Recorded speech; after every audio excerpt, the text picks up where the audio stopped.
हे दोस्तों, मैं चिराग एक और वीडियो के साथ। तो आज हम देख रहे हैं सबसे पहले प्रोविडेंट फंड का पार्ट। इसे हिंदी में बोलते हैं भविष्य निधि। प्रोविडेंट फंड हम चार टाइप से कवर करेंगे। एक होगा एसपीएफ यानी स्टेचुटरी प्रोविडेंट फंड, एक होगा आरपीएफ रिकॉग्नाइज प्रोविडेंट फंड, एक होगा यूआरपीएफ अनरिकॉग्नाइज प्रोविडेंट फंड और लास्ट होगा पीपीएफ पब्लिक प्रोविडेंट फंड। ठीक है। फिर सुपर एनुएशन फंड का पार्ट भी कवर करेंगे और उनकी टैक्सेबिलिटी कवर कर लेंगे। फिर लास्ट में एक टॉपिक बच जाएगा सैलरी का, जो कि है डिडक्शन अंडर सेक्शन 16। तीन डिडक्शन होती है। एक होती है स्टैंडर्ड डिडक्शन, दूसरी होती है अपनी एंटरटेनमेंट अलाउंस की डिडक्शन जो कि गवर्नमेंट एम्प्लॉय को मिलती है, और तीसरी होती है अपनी टैक्स ऑन एम्प्लॉयमेंट या जैसे आप प्रोफेशनल टैक्स की डिडक्शन बोल सकते हैं। ठीक है। इसको एग्जाम्पल के थ्रू कवर कर लेंगे, आपको आइडिया हो जाएगा सारा का सारा। अब देखिए, प्रोविडेंट फंड का शुरू का थियोरटिकल पार्ट है, तो इसको एक मैं वर्बली एग्जाम्पल के थ्रू आपको समझा देता हूँ। तो देखिए, नॉर्मल एग्जांपल सोच लेता हूँ, सिंपल सा है। मान के चलिए मेरे फादर का बिजनेस है और मैं क्या कर रहा हूँ, स्टडी कर रहा हूँ। तो फादर ने मुझे क्या करा, ऑफर दिया कि आपको मैं 30,000 rupees per month basic salary provide करूँगा, लेकिन उसमें से जो 10% है यानी 3,000 रुपीज़ है वो मैं लेस कर दूंगा और बाकी 27,000 ही आपको हैंड में दूंगा। अब मैं पूछूंगा कि ये 3,000 का आप क्या करोगे, तो बोलेंगे कि इसको मैं क्या करूँगा, एक तरीके से सेव कर दूंगा। तो मैं क्या बोलूँगा, ये तो मैं भी सेव कर सकता हूँ। तो फादर बोलेंगे, बेटा हम आपको अच्छे ढंग से जानते हैं, आपके पास जो भी अमाउंट आता है आप उसको क्या करते हो, खर्च कर लेते हो, तो आप सेव नहीं कर पाओगे। इसलिए मैं क्या कर रहा हूँ कि आपकी सैलरी में से इतना कंट्रीब्यूशन ले लूँगा। फादर ऐसे बोलेंगे, इतना कंट्रीब्यूशन ले लूँगा। और आपका फ़ायदा क्या होगा कि इतना ही, यानी जो सेम कंट्रीब्यूशन आपकी सैलरी में से मैंने लिया है उतना ही कंट्रीब्यूशन मैं अपनी जेब से भी करूँगा, यानी टोटल मिला के 3 + 3 6,000 पर मंथ हो जाएंगे। अब फिर बेटा पूछेगा कि इसका आप क्या करोगे यूज़ टोटल 6,000 का। तो देखिए, 6,000 पर मंथ को वो क्या बोलेगा कि मैं बैंक में दे दूंगा, किसके फॉर्म में, रिकरिंग डिपॉजिट के फॉर्म में, कहीं इन्वेस्ट कर दूंगा, इस तरीके से बोल दिया, कहीं और भी। तो बैंक को जैसे दूंगा तो बैंक चाहे उसका कुछ भी यूज़ करे, लेकिन बैंक तो मुझे एक फिक्स इंटरेस्ट देगा। ठीक है। तो वो इंटरेस्ट भी जमा होता जाएगा। फिर बेटा पूछेगा कि ये पैसा मुझे कब मिलेगा। तो फादर क्या बोलेगा, जैसे ही आप क्या करोगे, इस जॉब को छोड़ के चले जाओगे, या एक तरीके से आपको पता है कि आप कहीं और भी बिजनेस करने लग जाओगे अपना खुद का, ऐसा हो सकता है। या आप मेरे ही बिजनेस में आ जाओगे ओनर के फॉर्म में। तो एम्प्लॉय के फॉर्म में जैसे हट जाओगे तो जो भी टोटल अमाउंट जमा है, इसका मतलब आपका कॉन्ट्रीब्यूशन, मेरा कॉन्ट्रीब्यूशन, और उस पर जो भी इंटरेस्ट कमाया है वो सारा का सारा आपको लमसम मिल जाएगा। ठीक है। अब ये तो हो गया नॉर्मल पार्ट। अब इसकी टैक्सेबिलिटी का पार्ट भी हमें आगे देखना पड़ेगा, तो वो तो आगे कवर कर लेंगे, मैंने आपको शॉर्ट में बता दिया। तो वही चीज़ इसमें बोल रहा है कि प्रोविडेंट फंड एक तरीके से होता है जो कि किसी न किसी एक्ट के थ्रू गवर्न होता है एक तरीके से, या सेटअप होता है ऐसे बोल सकते हैं, या अनरिकॉग्नाइज भी हो सकता है, रिकॉग्नाइज भी हो सकता है, अनरिकॉग्नाइज भी हो सकता है, या किसी पर्टिकुलर एक्ट के थ्रू गवर्न भी हो सकता है। तो ये एक तरीके से गुल्लक हो गया। ये मान के चलिए इसमें एम्प्लॉय भी कॉन्ट्रीब्यूट कर रहा है और इसमें एम्प्लॉयर भी कंट्रीब्यूट कर रहा है, फिर उस पर इंटरेस्ट भी अर्न किया जा रहा है। और जैसे ही एम्प्लॉय टर्मिनेट होता है, इसका मतलब उसकी सर्विस से उसको हटाया जाता है या वो रिटायर हो जाता है, तो उस केस में जो भी फंड में अमाउंट जमा है वो एम्प्लॉय को मिल जाता है। ठीक है। अब उस पर टैक्सेबिलिटी का क्या पार्ट होगा वो तो आगे आएगा। यही इसमें बोल रखा है कि PF scheme is a saving device in the hand of salaried class. It is a retirement benefit scheme. आपको बताया, under this scheme a stipulated sum is regularly deducted from the salary of the employee as is contribution towards the fund. ये बोल दिया। ठीक है। The employer also generally contribute a similar amount out of his pocket to the fund. मैंने ये बताया कि जितना बेटे की सैलरी में से काटा गया था, कंट्रीब्यूट किया गया था, उतना ही क्या कर रहा है फादर, मतलब एम्प्लॉयर क्या कर रहा है, कंट्रीब्यूट कर रहा है। ठीक है। The employers and employee contribution are together invested in such fund. ठीक। जो कि एक तरीके से मैंने क्या बताया, पीएफ एक्ट के अकॉर्डिंग या इनकम टैक्स एक्ट के according commissioner of income tax के थ्रू रिकॉग्नाइज है, जो कि आगे आपको काइंड ऑफ प्रोविडेंट फंड में पता चल जाएगा जो मैं बोल रहा हूँ। ठीक। फिर ये बोल रहा है कि interest earn there on is also credited to the fund of employee. तो यहाँ पे क्या बोल रहा है कि जो भी इंटरेस्ट कमाया वो भी फंड में एक तरीके से जमा होता जाएगा। Thus provident fund scheme is a great media to initiate and mobilize small saving to a large scale. तो आपकी जो स्मॉल सेविंग होगी धीरे धीरे करके क्या होगी, जैसे ही आप रिटायर होंगे या आपकी सर्विस टर्मिनेट होगी तो बहुत ज़्यादा अमाउंट आपको मिल जाएगा, जमा हो जाएगा। ऑन टर्मिनेशन ऑफ सर्विस और retirement employee receive the whole accumulated fund. और एक और चीज़ है कि इसमें यह भी बोल सकता है कि जो भी पीएफ अकाउंट में आप जमा कराओगे, तो जैसे मैंने बोला कि मैं बैंक में जमा कराऊंगा तो बैंक उसका कुछ भी यूज़ करे, तो वैसे ही आपको पता है कि अगर वो पर्टिकुलर एक गवर्नमेंट के एक्ट के थ्रू पीएफ बना हुआ है तो पीएफ गवर्नमेंट के काम आ जाएगा। क्यों? क्योंकि उस अमाउंट को वो कहीं ना कहीं यूटिलाइज करेगी, मोबिलाइज करेगी, उस पर जो भी वो कमाएगी उसका कुछ हिस्सा में इंटरेस्ट के फॉर्म में क्या करेगी, गवर्नमेंट दे देगी। ठीक है। तो जो भी इंटरेस्ट का पार्ट है वो भी हम कमाएंगे और उस फंड का यूज़ गवर्नमेंट भी आराम से अपने बेसिक इंफ्रास्ट्रक्चर की फैसिलिटी या जो भी यूज़ करना है फंड का उस तरीके से यूज़ कर लेगी। अब देखिए यहाँ पे बोल रहा है ऑन टर्मिनेशन ऑफ सर्विस और retirement employee receives the whole accumulated fund subject to certain condition, जो आगे देखेंगे। Hence provident fund has 4 component. Employers contribution, जैसे मैंने बताया था फादर का कंट्रीब्यूशन, एम्प्लॉय का कंट्रीब्यूशन उसकी सैलरी में से काट दिया गया, ठीक है। Interest on employer contribution and interest on employee contribution जो कि अर्न किया गया। अब देखिए यहाँ पे दे रखा है काइंड्स ऑफ प्रोविडेंट फंड। आगे मैं और भी बताऊंगा डिटेल में पार्ट, क्योंकि देखिए मैंने जैसे ये चार्ट कवर किया है, इसके थ्रू आपको पूरा टैक्सेबिलिटी का पार्ट पता चल जाएगा कि टैक्स का ट्रीटमेंट क्या होगा। लेकिन यहाँ पे सबसे पहले हम क्या देख रहे हैं कि टाइप्स में क्या क्या आता है। तो सबसे पहले क्या दे रखा है आपको, स्टेचुटोरी प्रोविडेंट फंड। अब देखिए इसमें बोल रखा है this fund is set up under the provident fund act 1925। Simple सा part, this scheme is mainly mean for government employees, semi government employees. इसका मतलब गवर्नमेंट ऑर्गेनाइजेशन या सेमी गवर्नमेंट ऑर्गेनाइजेशन क्या करते हैं, ये पीएफ एसपीएफ मेंटेन करते हैं। इसमें जनरली वही एम्प्लॉय का जो भी कंट्रीब्यूशन होगा सैलरी का, उतना ही वो भी क्या करेंगे, कंट्रीब्यूट करेंगे। फिर इस पर जो भी इंटरेस्ट का पार्ट होगा या जैसा भी केस है उस हिसाब से क्या होगा, इंटरेस्ट अर्न हो जाएगा। जैसे एम्प्लॉय क्या होता है, रिटायर होता है या सर्विस टर्मिनेट होती है, उस केस में जो भी अमाउंट जमा है वो उसको मिल जाएगा। टैक्सेबिलिटी का पार्ट आगे आएगा। तो ये बोल रहा है कि government employee, semi government employee, इनके लिए जनरली स्कीम होती है यूनिवर्सिटी या educational institution affiliated to the university establish by statute. देखो जनरली वही जैसे हम यूजीसी बोलते हैं, यूनिवर्सिटी ग्रांट कमीशन, उसके थ्रू जो भी एक तरीके से कॉलेज या यूनिवर्सिटी बोल रहे हैं रिकग्नाइज है, एफिलेट है, वो आ जाएगी इसमें। तो रिकग्नाइज आ जाएंगे जो भी पार्ट है। फिर उसके बाद देखिए यहाँ पे आ गया रिकग्नाइज प्रोविडेंट फंड, ठीक है। अब जैसे ऊपर तो आपका था स्टेचुटरी प्रोविडेंट फंड जो कि किसके अंदर सेटअप है, पीएफ एक्ट 1925 के अंदर। इसमें जनरली क्या आ रहे हैं, गवर्नमेंट से रिलेटेड ऑर्गेनाइजेशन आ रहे हैं, आप ऐसे बोल सकते हैं, ठीक है। और यहाँ पे आरपीएफ में आप देखोगे तो यहाँ पे क्या बोल रखा है, जो कमिश्नर ऑफ इनकम टैक्स के थ्रू रिकॉग्नाइज किया गया है। आरपीएफ मीन्स है provident fund recognize by commissioner of income tax for income tax purposes. Generally आप जो देखते हो ना 12% ऑफ सैलरी, उसके बाद क्या होगा, एक्स्ट्रा जो पार्ट होता है एम्प्लॉयर का कंट्रीब्यूशन, वो क्या होता है, आपकी इनकम मान लिया जाता है, वो इसी में होता है, मैंने आपको बताया था। चलो मैं आपको बीच बीच में बता दूंगा। इसी तरीके से बोल रहा है it is a govern by part A of schedule 4 to income tax act 1961। RPF scheme is a scheme to which employees provident funds and miscellaneous provisions act 1952 applies. अब देखिए यहाँ पे क्या बोल दिया, ये रहा, according to this act any person who employs 20 और more employees is under an obligation to register himself under the PF Act 1952, ठीक है, and start a provident fund scheme for the employees in his organization. मतलब वो contribution start करना चालू कर देगा, जो भी कंट्रीब्यूशन होगा एम्प्लॉय की सैलरी का जितना बता रखा होगा।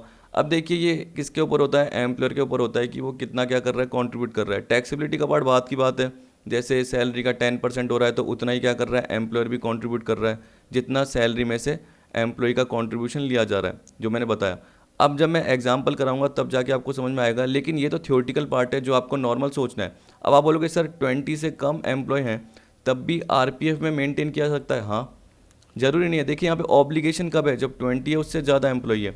20 से कम एम्प्लॉय है तो वो एम्प्लॉयर के ऊपर है कि वो एक तरीके से कमिश्नर ऑफ इनकम टैक्स से अप्रूवल ले सकता है। कहने का मतलब अगर उसके 15 एम्प्लॉय हैं, 12 एम्प्लॉय है, तब भी वो अप्रूवल ले सकता है आरपीएफ के अंदर, उसके ऊपर है। लेकिन 20 या उससे ज़्यादा एम्प्लॉय होंगे तो ऑब्लिगेशन हो जाएगी, मतलब जिम्मेदारी, लाइबिलिटी हो जाएगी कि आपको क्या करना है, आरपीएफ मेंटेन करना ही पड़ेगा।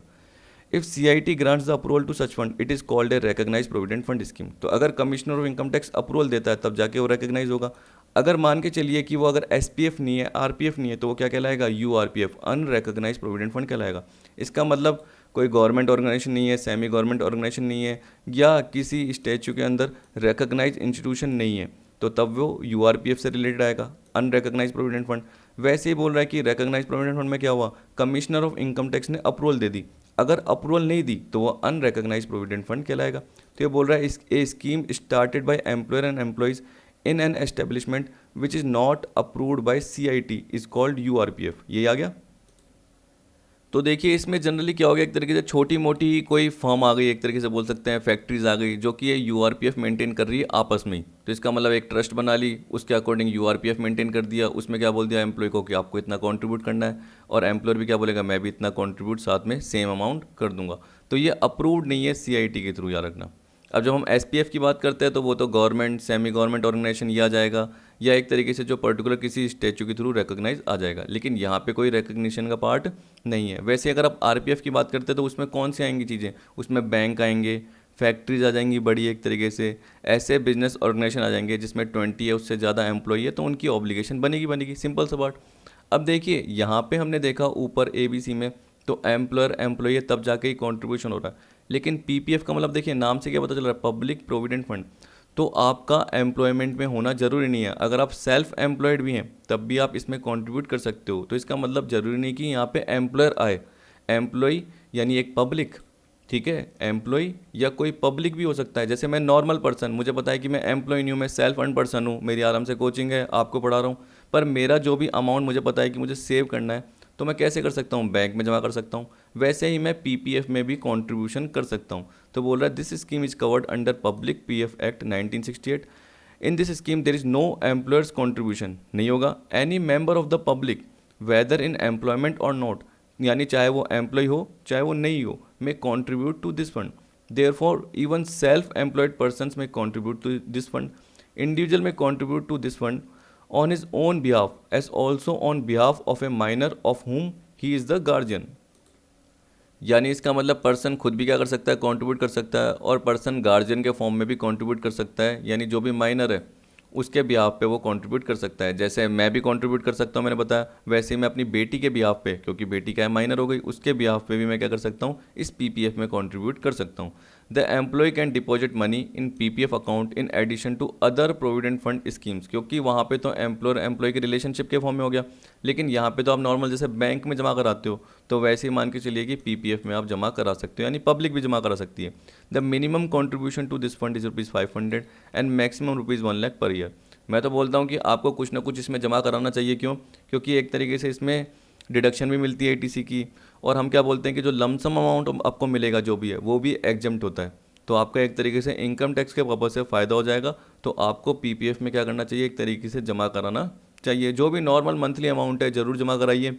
मैं भी अब क्या करूँगा, आगे धीरे धीरे करके टैक्स के पार्ट जैसे ही करते जा रहा हूँ, तो मैं भी सोच रहा हूँ कि कुछ ना कुछ अमाउंट जमा कराते जाऊँ। तो देखिए ये बोला treatment of provident fund for income tax purposes. यहाँ पे आपको दे रखा है particulars, SPF, RPF, URPF, PPF. Employees का कंट्रीब्यूशन, मतलब अगर एम्प्लॉय कोई भी कंट्रीब्यूशन करता है, अब देखिए आपको पता है कि टैक्सेबिलिटी का जो पार्ट देख रहे हो आप, एम्प्लॉय का देख रहे हो कि वो सैलरी में कंप्यूट होगा या नहीं होगा, ठीक है। तो देखिए मैंने आपको ये बताया था कि जैसे 30,000 मेरी सैलरी है, मैं एक एम्प्लॉय के फॉर्म में एम्प्लॉयर के यहाँ काम कर रहा हूँ, और मैंने जैसा अभी आपको एग्जाम्पल ऊपर बताया था, उसमें बताया था कि 3,000 काट दिया जाता है, ठीक है, एम्प्लॉय के कंट्रीब्यूशन के फॉर्म में। तो मैं क्या बोलूँगा कि मेरे हाथ में कितने आ रहे हैं, 27,000 आ रहे हैं, नेट सैलरी मिल रही है। लेकिन जब भी मैंने कंप्यूटेशन ऑफ सैलरी का आपको पार्ट बताया, कंप्यूटेशन ऑफ सैलरी मतलब वो फॉर्मेट बताया, तो उसमें मैंने क्या बताया, बेसिक सैलरी आएगी, जो भी ग्रेड पे या पे ग्रेड स्केल, जो भी ग्रेड पे स्केल है उसके अकॉर्डिंग कैलकुलेट करके आप निकाल लेते हो। उसके बाद जो कंट्रीब्यूशन है वो आपका लेस कर दिया जाता है और आपको नेट अमाउंट मिल जाता है। और भी चीज़ें लेस कर दी जाती है, जैसे आपसे लाइफ इंश्योरेंस प्रीमियम का पार्ट रिकवर कर दिया गया, वो लेस कर दिया आपकी सैलरी में से, ठीक है। क्या पता कोई रेंट का पार्ट है वो आपसे रिकवर किया जा रहा है, टीडीएस का पार्ट रिकवर किया जा रहा है, तो वो लेस कर दिया, बाकी आपको नेट मिल रहा है। तो आप वापस से जोड़ते हो, क्यों जोड़ते हो, क्योंकि सैलरी का कंपटीशन करना है। तो ये बोल रहा है कि अगर एम्प्लॉय का कंट्रीब्यूशन लेस है तो वापस से क्या कर देंगे, ऐड कर देंगे, ठीक है। यानी आपको अगर नेट अमाउंट मिला हुआ है तो आपको सैलरी के कंपटीशन के लिए वापस से ग्रॉस करना पड़ेगा। तो ये बोल रहा है if deducted from salary add back to salary. अगर चलो ध्यान नहीं है, मैं आपको एक एग्जांपल बताता हूँ। मैंने आपको आपके होमवर्क के लिए एक बार एग्जांपल दिया था, अगर आपको ध्यान हो, बेसिक सैलरी से related illustration of basic salary. उसमें देखिए बताया था श्री उत्तम एक अकाउंटेंट है गवर्नमेंट डिपार्टमेंट में, उसको जो सम मिलता है ये वाला, ये लेस करने के बाद मिलता है क्या क्या लेस, कंट्रीब्यूशन टू पीएफ। तो देखिए ये लेस किया हुआ था ना, तो ये वापस से ऐड करना पड़ेगा। तो देखिए यार रखना, ये एम्प्लॉयर का कंट्रीब्यूशन नहीं होता, ये होता है एम्प्लॉय का कंट्रीब्यूशन जो डिडक्ट किया हुआ होता है। क्योंकि एम्प्लॉयर का कंट्रीब्यूशन मैंने क्या बताया, जैसे अभी मैंने आपको एग्जाम्पल बताया कि आपको 30,000 रुपीज़ पर मंथ मिलते हैं, ये मैंने भी आपको बताया था कि 30,000 रुपीज़ पर मंथ, उसमें से 3,000 क्या बोल दिया फादर ने कि मैं इतना काट दूंगा, और मैं अलग से 3,000 रुपये और खुद की जेब में से दूंगा। फादर ने बोला, मतलब एम्प्लॉयर ने बोला कि मैं अपनी जेब में से दूंगा। तो ये थोड़ी हमारा अभी सैलरी के पार्ट में आएगा, ठीक है। हमारी सैलरी जो तय हुई थी वो तो 30 हुई थी। तो अगर मुझे 27 मिले हैं तो उसमें से जो मेरा कंट्रीब्यूशन कटा हुआ है वो मैं जोड़ूंगा और तब जाके वो 30 बनेगा। ये तो फादर का कंट्रीब्यूशन है, यानी ये एम्प्लॉयर का कंट्रीब्यूशन है जो कि अलग से है। तो जब लमसम मिलेगा तब देखा जाएगा कि एग्जम्पशन है या नहीं है। वो किसके ऊपर डिपेंड करेगा कि क्या वो एसपीएफ है, क्या वो आरपीएफ है, क्या वो यूआरपीएफ है, या क्या वो पीपीएफ है, उस पर डिपेंड करेगा। पीपीएफ तो चलो वैसे भी पब्लिक का है, उसमें एम्प्लॉयर का कंट्रीब्यूशन होता ही नहीं है, तो इसको सोचने की जरूरत ही नहीं है। आपको ये 3 चीज़ों को सोचने की जरूरत ही है। फिर देखिए याद रखना कि ये तो चलो वापस से आपने ऐड कर दिया, क्योंकि क्या बोल दिया, अगर सैलरी में से डिडक्ट किया गया है तो वापस से ऐड कर दो। लेकिन साथ में एक फ़ायदा ये भी होता है कि आपको डिडक्शन मिल जाती है अंडर सेक्शन 80C, अगर वो एसपीएफ हो, रिकग्नाइज हो, और अगर वो पीपीएफ है। अनरिकग्नाइज पे डिडक्शन नहीं मिलती। यानी देखिए याद रखना कि मैंने क्या बोला कि 30,000 में से मान लो यूआरपीएफ के फॉर्म में 3,000 पे आपका कंट्रीब्यूशन ले लिया गया और 27,000 पर मंथ आपको मिल रहे हैं, तो आपको वापस से ऐड करना पड़ेगा चाहे वो यूआरपीएफ भी हो। लेकिन जब लास्ट में क्या होता है, ग्रॉस सैलरी कैलकुलेट होती है और ग्रॉस टोटल इनकम निकल के आती है, उसके बाद क्या करते हैं डिडक्शन अंडर सेक्शन 80C से लेके 80U जो भी आ रही है जिसमें आप आ रहे हो, तो अगर 80C से रिलेटेड डिडक्शन है जैसे LIC का प्रीमियम हो गया, बच्चों की ट्यूशन फीस हो गई, वैसे ये बोल रहा है कि एम्प्लॉय ने जो कॉन्ट्रीब्यूशन किया है किसमें, SPF में, RPF में या PPF में कर रखा है, एम्प्लॉय नहीं चाहे पब्लिक ने भी कर रखा है, तो वो एक तरीके से डिडक्शन के फॉर्म में मिल जाता है। लेकिन URPF की डिडक्शन नहीं मिलती। सबसे पहला पॉइंट ये क्लियर। अब दूसरा देखिए बोल रहा है एम्प्लॉयर कंट्रीब्यूशन, तो मैंने क्या बताया कि एम्प्लॉयर कंट्रीब्यूशन लेने की ज़रूरत ही नहीं है SPF में, ठीक है। उसी तरीके से मैंने क्या बताया कि जो ये आपका URPF है उसमें भी लेने की ज़रूरत नहीं है, और PPF में तो होगा ही नहीं। क्यों? क्योंकि सिर्फ असेसी का खुद का कंट्रीब्यूशन होता है, क्योंकि पब्लिक का खुद का कंट्रीब्यूशन होता है। यहाँ पे एम्प्लॉयर एम्प्लॉय का रिलेशनशिप होता ही नहीं है, तो सीधी सी बात है एम्प्लॉयर का कंट्रीब्यूशन या तो आएगा नहीं। अब देखिए कौन सा कंट्रीब्यूशन है, लमसम नहीं है, लमसम सिर्फ ये वाला पार्ट है कि लास्ट में रिटायरमेंट के समय मिल जाता है या सर्विस के टर्मिनेशन के समय। ये किसका पार्ट है कि जो मंथली मंथली एम्प्लॉयर भी कंट्रीब्यूट कर रहा है। जैसे मैंने क्या बताया कि 3,000 पे मेरा कंट्रीब्यूशन है तो उतना एम्प्लॉयर भी कंट्रीब्यूट कर रहा है, तो मैंने क्या बताया वो मेरी सैलरी का पार्ट बनेगा ही नहीं। वो कब बनेगा, जब लमसम का पार्ट आएगा, तो वो भी कंडीशन पे डिपेंड करेगा, क्या पता वो फुली एग्जाम भी हो सकता है क्योंकि पहले से ही बोल रखा है। तो ये टेबल जरूर देखिएगा, आपको समझ में आ जाएगा। तो इसका मतलब ये फुली एग्जाम है, एम्प्लॉयर का कंट्रीब्यूशन आपको लेने की जरूरत नहीं है। लेकिन RPF का जब भी मैंने आपको पार्ट बताया था, तो अगर आपको ध्यान हो मैंने deem to be received in India वाला पार्ट एक बार बताया था, ये रहा income deem to be received in India. एक मिनट इसको मैं बंद कर देता हूँ, और ये मैंने थोड़ा सा इसको जूम कर दिया। देखिए जब मैंने इनकम रिसीव्ड इन इंडिया बताया, फिर income deem to be receive, अगर आपको PDF ध्यान नहीं है तो पार्ट 2 रेसिडेंशियल स्टेटस नाम से PDF है, तो इसमें मैंने देखिए यहाँ पे बताया था annual accretion in the previous year to the balance at the credit of an employee participating in the recognized provident fund to the extent provided in rule 6 of part A of 4th schedule. तो आपको पता है कि जो 4th schedule अभी हमने पढ़ा, तो वो किससे रिलेटेड था, रिकॉग्नाइज्ड प्रोविडेंट फंड से। यहाँ पे भी बोल दिया, तो इसमें क्या बोल दिया कि एम्प्लॉयर ने जो कंट्रीब्यूशन किया RPF में, अगर वो सैलरी के 12% से ज़्यादा है, तो उस केस में जो भी एक्स्ट्रा अमाउंट है वो एम्प्लॉय की क्या बन जाएगा, इनकम बन जाएगा। एम्प्लॉयर का कंट्रीब्यूशन एम्प्लॉय की क्या बन जाएगा, इनकम बन जाएगा। फिर जो कंट्रीब्यूशन किया उस पर जो इंटरेस्ट मिलता है, अगर वो 9.5%, 9.5%, 9.5% से ज़्यादा है, तो जो भी वो जमा हुआ ज़्यादा, जैसे 12% इंटरेस्ट हो गया, लेकिन गवर्नमेंट ने कितना एग्जाम कर रखा है, 9.5% एग्जाम कर रखा है असेसी पे यानी एम्प्लॉय पे, तो उससे ज़्यादा जो भी पार्ट होगा वो टैक्सेबल हो जाएगा। फिर ये ट्रांसफर्ड बैलेंस इन RPF, मतलब URPF से RPF में ट्रांसफ़र हुआ, ये भी मैं आपको बताऊंगा एग्जांपल के थ्रू, तो ये भी क्या माना जाएगा, deem to be received in India. ये आपने सैलरी वाले पार्ट में भी देखा था, जब मैं सैलरी की डेफिनेशन बता रहा था तब मैंने आपको शॉर्ट में बताया था, एक सैलरी की डेफिनेशन में लिखा हुआ आया था, समझ गए। तो इस तरीके से जब भी आप पार्ट कवर करेंगे आपको आइडिया हो जाएगा आराम से। तो यहाँ पे ये बोल रहा है कि exempt up to 12% of salary, किसका, एम्प्लॉयर का कॉन्ट्रीब्यूशन। अब सैलरी का मतलब यहाँ पे क्या होता है, वही जैसे आप HRA में मानते हो ना, नॉर्मल देखो HRA में याद करके चलो, रेंट फ्री एकोमोडेशन में याद करके चलो, आपके आराम से समझ में आ जाएगा। बेसिक प्लस DA का मतलब क्या था, अगर वो रिटायरमेंट बेनिफिट का पार्ट है तब, तो देखिए मैंने हैश लगा रखा है ना, तो नीचे मैंने लिख रखा है forming part of retirement benefit. आप सोचिए कि अगर PF में जो कंट्रीब्यूशन हो रहा है वो किसका हो रहा है, बेसिक प्लस DA का हो रहा है, तो इसका मतलब वो भी रिटायरमेंट बेनिफिट का पार्ट आ रहा है। क्यों? क्योंकि DA का भी कुछ हिस्सा PF में जा रहा है, इसका मतलब वो रिटायरमेंट बेनिफिट का पार्ट है। Plus commission as a fix percentage on turnover, ये हो गया। अब देखिए याद रखना कि अगर एम्प्लॉयर क्या कर रहा है, 14% कॉन्ट्रीब्यूट कर रहा है सिर्फ सैलरी का, तो वो उसके ऊपर है। लेकिन जो एग्जम्पशन मिलेगी वो अप टू 12% ऑफ सैलरी मिलेगी, तो ये गवर्नमेंट के अकॉर्डिंग है, ये एक्ट के अकॉर्डिंग है, ठीक है याद रखना। तो एक्ट में क्या बोल रखा है, सैलरी का मतलब क्या है, ये तीनों आपको लेने पड़ेंगे अगर है तो। लेकिन अगर एम्प्लॉयर सिर्फ सैलरी का प्रोवाइड कर रहा है तो वो उसके ऊपर है। तो जो भी अमाउंट निकल के आया, मान के चलिए कितना निकल के आया, 8,000 निकल के आया। लेकिन जैसे हमने 12% ऑफ सैलरी देखा, तो यहाँ पे सैलरी मान के चलिए 1 लाख थी, लेकिन एग्जम्पशन के अकॉर्डिंग सैलरी कितनी थी, 1,20,000। क्यों? क्योंकि 20,000 का DA भी ले लिया, क्योंकि वो रिटायरमेंट बेनिफिट का पार्ट है। तो 120 का आपने 12% निकाला, जो भी निकला, ठीक है, वो कम निकला, मान के चलिए 7,600 निकला, तो बाकी 400 टैक्सेबल हो जाएगा एम्प्लॉय के लिए।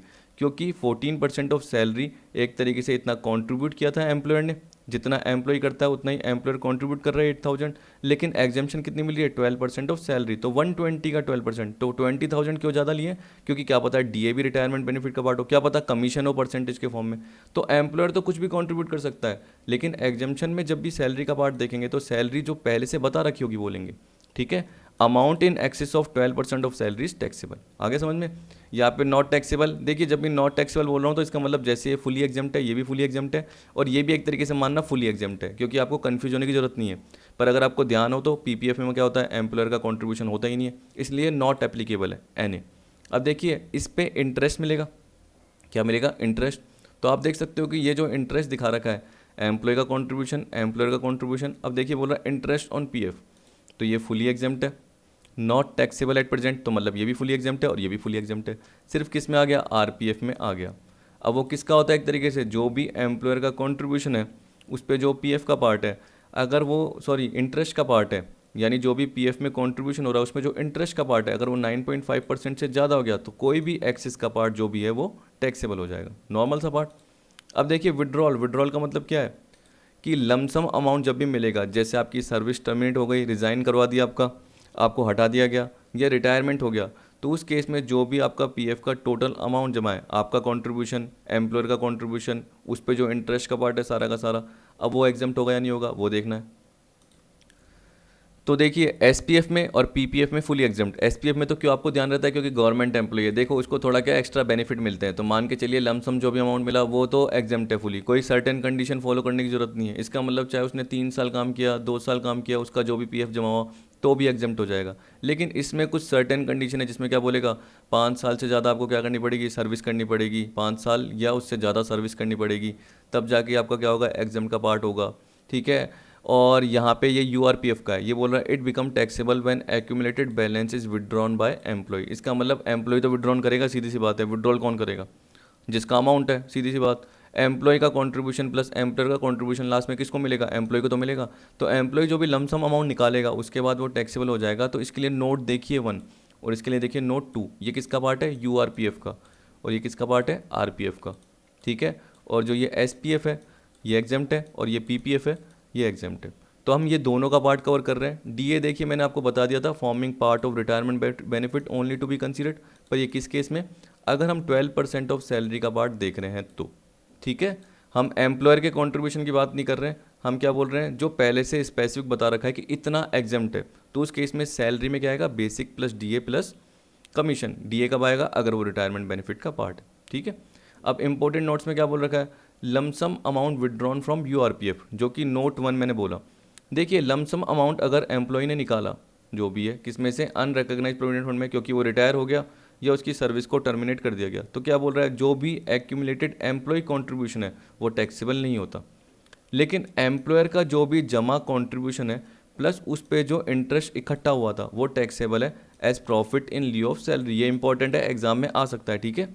वैसे third, interest on employee contribution जो होगा वो टैक्सेबल होगा under the head income from other source. आपको कैसे याद रखना है कि देखिए एम्प्लॉय का कंट्रीब्यूशन टैक्सेबल नहीं होता, एग्जाम्प्ट, एक्यूमुलेट जो भी जमा है, ठीक है। अब आप बोलोगे सर ये ऊपर भी तो कंट्रीब्यूशन था, तो देखिए वो आपका जो एम्प्लॉय कंट्रीब्यूशन था वो साल का था, मंथली मंथली मंथली, लेकिन जैसे ही आप रिटायर हुए तो आपको लमसम मिला, ये लमसम वाला है, तो लमसम वाला अमाउंट आपको अलग से देखना है, जिसमें क्या बोल रहा है कि जो भी एक्यूमुलेटेड जमा वो टैक्सेबल नहीं होगा, लेकिन जो उसका इंटरेस्ट है वो इनकम फ्रॉम अदर सोर्स में जाएगा, ठीक है। फिर अब एम्प्लॉयर पे देखिए, एम्प्लॉयर का जो भी लमसम मिल रहा है कंट्रीब्यूशन प्लस उस पर जो इंटरेस्ट जमा था वो प्रॉफिट इन लिeu ऑफ सैलरी का पार्ट होगा, यानी टैक्सेबल होगा, तो टैक्सेबल तो ये दोनों हो रहे हैं, लेकिन एम्प्लॉय का जो कंट्रीब्यूशन का जो इंटरेस्ट है वो इनकम फ्रॉम अदर सोर्स में जा रहा है, और एम्प्लॉयर का जो कंट्रीब्यूशन प्लस जो इंटरेस्ट है वो प्रॉफिट इन लिeu ऑफ सैलरी में जा रहा है। याद रखना लमसम यानी एक्यूमुलेट वाला, जमा वाला, ठीक है। और आप बोलोगे सर जैसे आपने मंथली मंथली वाला इंटरेस्ट बोला तो वो क्या होगा, वो तो एग्जाम्प्ट ही होगा, सीधी सी बात है। एम्प्लॉयर का कंट्रीब्यूशन नॉट टैक्सेबल, मतलब एक तरीके से एग्जाम्प्ट है। एम्प्लॉय का कंट्रीब्यूशन अगर लेस किया हुआ है तो सैलरी में वापस से क्या कर दो, ऐड कर दो, क्योंकि मंथली पार्ट है, वो एनुअली पार्ट है एक तरीके से। जैसे आपकी एनुअल सैलरी कितनी है, 3,40,000, उसमें से मान के चलिए कि आपका 34,000 लेस किया हुआ था और आपको कितने मिलते थे, 3,06,000 नेट मिलते थे, ये हो गया, तो आपको वापस से 34 जोड़ने पड़ेंगे, क्यों, क्योंकि आपको अपनी सैलरी के कंपटीशन के लिए इसको दिखाना पड़ेगा। लेकिन लमसम मिला आपको जैसे रिटायर हुए, तो उस केस में आपको यूआरपीएफ का क्या देखना पड़ेगा कि लमसम जो भी मिला तो एम्प्लॉय का कंट्रीब्यूशन टैक्सेबल नहीं होता, लेकिन एम्प्लॉयर प्लस उसका इंटरेस्ट क्या होता है, टैक्सेबल होता है प्रॉफिट इन लिeu ऑफ सैलरी के फॉर्म में, और interest on employee contribution income from other source में जाता है। अब देखिए lump sum amount withdrawn from RPF, इसमें क्या बोल रखा है, amount withdrawn from RPF is not taxable. Amount withdrawn from जो भी निकाला वो सारा टैक्सेबल हो सकता है, लेकिन कब होगा, अगर ये कंडीशंस पूरी नहीं हो। अगर ये कंडीशन पूरी हो जाती है तो वो टैक्सेबल नहीं होगा, मतलब एग्जम्प्ट है। किसके लिए, एम्प्लॉय के हाथ में, क्योंकि ये सारा किसने निकाला, एम्प्लॉय ने निकाला है। तो बोल रहा है अगर एम्प्लॉय रिटायर हो जाता है या जॉब से टर्मिनेट कर दिया जाता है after 5 year of continuous service, 5 साल की कंटिन्यूस सर्विस के बाद, ठीक है, यानी उसने मिनिमम 5 साल की कंटिन्यूस सर्विस दी होगी। Employee has resign before completion of 5 year and join another organisation, जो कि खुद भी आरपीएफ मेंटेन करता हो, and is fund balance with current employer is transfer to new employer. देखिए 2 कंडीशन दे रखी है साथ में, क्या बोल रखा है कि अगर मान के चलिए मैंने किसी पुरानी कंपनी में 3 साल काम किया, जिसमें आरपीएफ का मेरा क्या है, बैलेंस जो भी है सारा का सारा जमा हो गया, एम्प्लॉय का कॉन्ट्रीब्यूशन यानी मेरा और एम्प्लॉयर का और उसका इंटरेस्ट। अब देखिए मैं दूसरी ऑर्गेनाइजेशन में जा लगा, तो वहाँ पे मैंने जैसे ही चौथे साल से काम करना चालू करा तो वहाँ मैंने 4 साल काम किया, तो 3 + 4 7 ईयर हो गए। लेकिन याद रखना कि वहाँ पे उस कंपनी में भी आरपीएफ अकाउंट मेंटेन होना चाहिए, और साथ में वो कंपनी क्या बोल रही हो, यानी जो जहाँ मैंने 4 साल काम किया वो कंपनी इस आरपीएफ को एक्सेप्ट कर रही हो फंड के फॉर्म में, and his fund balance with current employer is transfer to the new employer. मतलब पुराने एम्प्लॉयर के जहाँ मैं काम कर रहा था वहाँ पे जो आरपीएफ का बैलेंस था जमा, वो नए एम्प्लॉयर के पास चले जाना चाहिए। अगर ये एक्सेप्ट नहीं कर रहा तो इस केस में मेरा ये पार्ट टैक्सेबल हो जाएगा आरपीएफ, और यहाँ मैंने 4 साल काम किया ये भी टैक्सेबल हो जाएगा। लेकिन अगर ये एक्सेप्ट कर लेता नया एम्प्लॉयर तो 3 + 4 7 ईयर हो जाते मेरे, और मुझे पता है कि मेरा फंड एक्सेप्ट कर लिया गया है क्योंकि इस नए एम्प्लॉयर के पास भी आरपीएफ का अकाउंट है, रिकॉग्नाइज प्रोविडेंट फंड है, ठीक है। अब नए एम्प्लॉयर के पास अगर आरपीएफ है ही नहीं, यूआरपीएफ है, तो फिर तो दिक्कत हो जाएगी। क्यों, क्योंकि मैंने 3 साल ही काम किया पुराने एम्प्लॉयर के, तो वो टैक्सेबल हो जाएगा। तो याद रखना कि 5 साल जोड़ देंगे, लेकिन कब, सामने वाले का भी आरपीएफ अकाउंट होना चाहिए और साथ में वो ट्रांसफ़र करने वाला भी होना चाहिए। The entire balance standing to the credit of employee is transfer to his account under new pension scheme as referred under section 80 CCD। अच्छी बात है, क्या बोल रहा है, आरपीएफ का जो भी बैलेंस है वो क्या है, सारा का सारा न्यू पेंशन स्कीम में अगर ट्रांसफ़र कर दो तो एग्जेम्प्ट हो जाएगा। जो भी लमसम है, जितना भी आपको लमसम मिला, अगर आपने न्यू पेंशन स्कीम में डाल दिया तो एग्जेम्प्ट है, ठीक है। और फोर्थ क्या बोल रहा है, अब देखिए ये थोड़ा सा सही है, जिसमें क्या बोल दिया, अगर एम्प्लॉय 5 साल पहले ही रिटायर हो जाता है, 5 साल पूरी कंटिन्यूस सर्विस उसने नहीं करी, उससे पहले ही वो रिटायर हो गया या जॉब से टर्मिनेट कर दिया, क्यों, क्योंकि वो बीमार रहता है, बाय रीजन ऑफ कॉन्ट्रैक्शन और कंटिन्यूंस ऑफ एम्प्लॉयर्स बिजनेस। इसका मतलब एम्प्लॉयर का जो बिजनेस है वो कॉन्ट्रैक्शन हो गया, संकुचन। संकुचन मतलब क्या होता है, उसका एम्प्लॉयर ने अपना बिजनेस क्या कर दिया, कम कर दिया, तो उसने कुछ एम्प्लॉयज़ को हटा दिया, ये बोल रहा है। कॉन्ट्रैक्शन मतलब क्या हो गया, बिजनेस का कम होना, एम्प्लॉयर का बिजनेस थोड़ा सा क्या कर दिया, उसने छोटा कर दिया, जो अपनी यूनिट्स थी उसने उसको शट डाउन कर दिया। मान के चलो 5 यूनिट थी, 2 यूनिट शट डाउन कर दी, तो अब उस एम्प्लॉय की रिक्वायरमेंट नहीं थी, उसको हटा दिया गया। तो अगर कॉन्ट्रैक्शन का रीजन है, या डिसकंटिन्यूस मतलब क्या हो गया, एम्प्लॉय ने अपना बिजनेस बंद कर दिया, तो आप 3 साल ही काम कर पाए क्योंकि एम्प्लॉय ने अपना बिजनेस बंद कर दिया, तो तब भी वो आरपीएफ एग्जेम्प्ट हो जाएगा, टैक्सेबल नहीं होगा। और any other reason beyond the control of employee, और कुछ भी रीजन जो कि एम्प्लॉय के कंट्रोल से बाहर था, क्योंकि देखिए अगर एम्प्लॉय रिटायर होता है, छोड़ के जाता है, तो वो एम्प्लॉय के कंट्रोल में, उसकी मर्जी है वो जॉब करे ना करे। लेकिन अगर उसको हटाया जा रहा है तो किस रीजन से हटाया जा रहा है, क्योंकि एम्प्लॉयर का बिजनेस बंद हो गया, तो वो इसके कंट्रोल से बाहर ही है, तो वो अलग से दे दिया। इसके अलावा और कोई रीजन होता है जो एम्प्लॉय के कंट्रोल से बाहर होता है, तब भी वो एग्जेम्प्ट हो जाएगा, किसके लिए, एम्प्लॉय के लिए, जो भी सारा अमाउंट मिल रहा है। और बोल रहा है in any other case amount withdrawal shall be taxable as in the case of URPF. अब वो जो एम्प्लॉयर का कंट्रीब्यूशन, एम्प्लॉय का कंट्रीब्यूशन, अगर अदर केस बोल रहा है, इसका मतलब ये तो एग्जाम्पशन के लिए बोल दिया, अगर ये अप्लाई नहीं होता तो यूआरपीएफ की तरह टैक्सेबल हो जाएगा। इसका मतलब एम्प्लॉय का जो भी एक्यूमुलेटेड कंट्रीब्यूशन है वो टैक्सेबल नहीं होगा, एम्प्लॉयर का जो भी कंट्रीब्यूशन है प्लस उसका जो इंटरेस्ट का पार्ट है वो प्रॉफिट इन लिeu सैलरी का पार्ट बन जाएगा, और जो इंटरेस्ट ऑन एम्प्लॉय कंट्रीब्यूशन है वो इनकम फ्रॉम अदर सोर्स में चले आएगा। अगर ये कंडीशन पूरी नहीं होती एग्जम्पशन वाली कि 5 साल या उससे ज़्यादा सर्विस की है, चलो नहीं की तो इल हेल्थ थी, बिजनेस एम्प्लॉयर ने क्या कर दिया, डिसकंटिन्यू कर दिया था या कॉन्ट्रैक्ट कर दिया था, या एम्प्लॉय के कंट्रोल से बाहर था, ये पार्ट हो गया, चलो छोड़ के गया दूसरी कंपनी में ज्वाइन करा, तो वहाँ पे भी जनरली सेम ही फंड था और अपने फ़ंड को वो ट्रांसफ़र कर सकता था। अगर ये सारी कंडीशन का पार्ट है, न्यू पेंशन स्कीम में उसने ट्रांसफ़र कर दिया अपना बैलेंस, ये सारा पार्ट है तो एग्जम्पशन मिल जाएगी। अगर नहीं है तो यूआरपीएफ की तरह टैक्सेबल हो जाएगा, ठीक है। अब एक इलस्ट्रेशन देख लेते हैं छोटा सा, फिर उसके बाद हम कवर करेंगे 2-3 और इलस्ट्रेशन, फिर कवर करेंगे सुपर एनुएशन फंड का पार्ट। अब देखिए आपको इन इलस्ट्रेशन के थ्रू समझ में आ जाएगा, सिंपल सा पार्ट है। और हाँ एक और चीज़ ये ऊपर देख लीजिए एक बार, ये पर्टिकुलर पॉइंट बताना था। ये बोल रहा है employer's contribution to new pension system. देखिए ट्रांसफ़र की बात नहीं कर रहा कि lump sum amount new pension scheme में ट्रांसफ़र हो गया, ये नहीं बोल रहे। हम क्या बोल रहे हैं कि एम्प्लॉयर अगर न्यू पेंशन स्कीम में कंट्रीब्यूशन कर रहा है आपके लिए, तो वो आपके लिए फुली टैक्सेबल हो जाएगा, ठीक है, अंडर द हेड सैलरी। लेकिन डिडक्शन भी आपको बाद में 80 CCD की मिल जाएगी, जो कि हम डिडक्शन अंडर चैप्टर 6A जब देखेंगे 80C से लेके 80U वाली, तब कवर कर लेंगे। लेकिन शुरू में एम्प्लॉयर का कंट्रीब्यूशन जो भी होगा वो कंप्यूटेशन ऑफ सैलरी में एक तरीके से जुड़ जाएगा, ठीक है। तो ये अलग से पॉइंट था, और इसको इससे लिंक करके मत देख लेना कहीं, क्योंकि ये वाला पार्ट तो क्या बोल रहा है कि जो भी आपके RPF में बैलेंस पड़ा हुआ है, ठीक है, जो आपका कंट्रीब्यूशन था और एम्प्लॉयर का कंट्रीब्यूशन था और उसके साथ जो इंटरेस्ट का पार्ट था, यानी जितना भी टोटल पड़ा है, अगर आप न्यू पेंशन स्कीम में ट्रांसफ़र कर लेते हो तो तब जाके वो एग्जम्प्ट हो जाएगा, ठीक है। लेकिन यहाँ पे डायरेक्टली ही एम्प्लॉयर क्या कर रहा है, कंट्रीब्यूट कर रहा है न्यू पेंशन स्कीम में, तो वो आपकी इनकम का पार्ट बन जाएगा और बाद में आपको डिडक्शन में मिल जाएगी। अब देखो डिडक्शन कोई पूरी नहीं मिलती, उसका पार्ट अलग से आता है। ये नहीं कि आपको पूरी की पूरी डिडक्शन मिल जाएगी, उसमें भी कुछ कंडीशन होती है, जब डिडक्शन का पार्ट आएगा तब देखेंगे। अभी देखिए क्या बोल रहा है, on his retirement from service mister Rahul एक एम्प्लॉई है, वो रिटायर हो गया, उसने क्या रिसीव किया, received a sum of ₹9 lakh from unrecognised provident fund, the composition being as follows. अब देखिए सिंपल सोचना कि अगर वो रिटायर हुआ उसे 9 लाख मिले, ये रहे, उसमें से 4,10,000 ये एक्यूमुलेट है, याद रखना, क्योंकि रिटायर हुआ है, रिटायर में टोटल अमाउंट मिला है, जिसमें से एक्यूमुलेटेड एम्प्लॉय कंट्रीब्यूशन कितना है, 4,10,000। तो अभी हमने क्या पढ़ा, वो टैक्सेबल नहीं होता।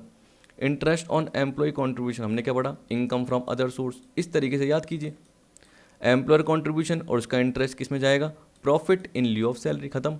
तो ये टैक्सेबल नहीं होगा, ये एग्जम्प्ट है। ये इनकम फ्रॉम अदर सोर्स में जाएगा उसका इंटरेस्ट, और जो एम्प्लॉयर ने कंट्रीब्यूट किया प्लस इंटरेस्ट उसको जो मिला वो इसके profit in lieu of salary में जाएगा। इसका मतलब ये दोनों टैक्सेबल है, ये सैलरी के फॉर्म में जा रहा है और ये income from other source other head में जा रहा है, जो पांचवा हेड हम जब बाद में देखेंगे, ठीक है, इस तरीके से।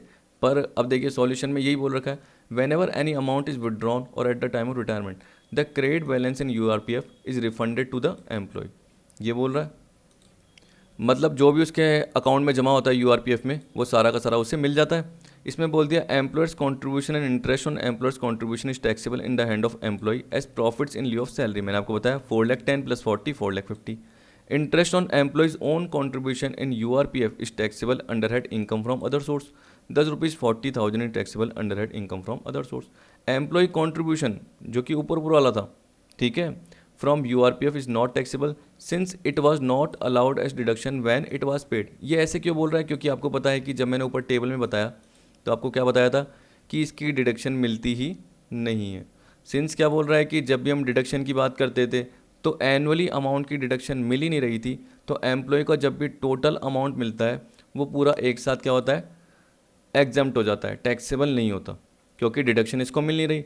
तो जैसे ही टोटल अमाउंट एम्प्लॉय का कंट्रीब्यूशन होगा वो वैसे भी एग्जम्प्ट हो जाएगा, क्योंकि शुरू में हर साल या मंथली जो भी अमाउंट जमा हो रहा है, तो साल का जो भी कैलकुलेशन हो रहा है सैलरी का, उसमें जनरली इसकी डिडक्शन आपको नहीं मिल रही। डिडक्शन जैसे मैं बोलता हूँ ना, ग्रॉस टोटल इनकम होती है, उसमें डिडक्शन 80C की होती है, तो 80C की डिडक्शन मिल ही नहीं रही हर साल।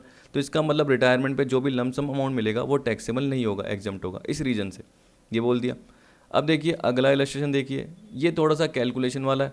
इसमें देखिए क्या बोल रहा है, mister x has the following salary structure. Basic पे कितना है, 10,000 पर मंथ। DA कितना है, 1,000 पर मंथ।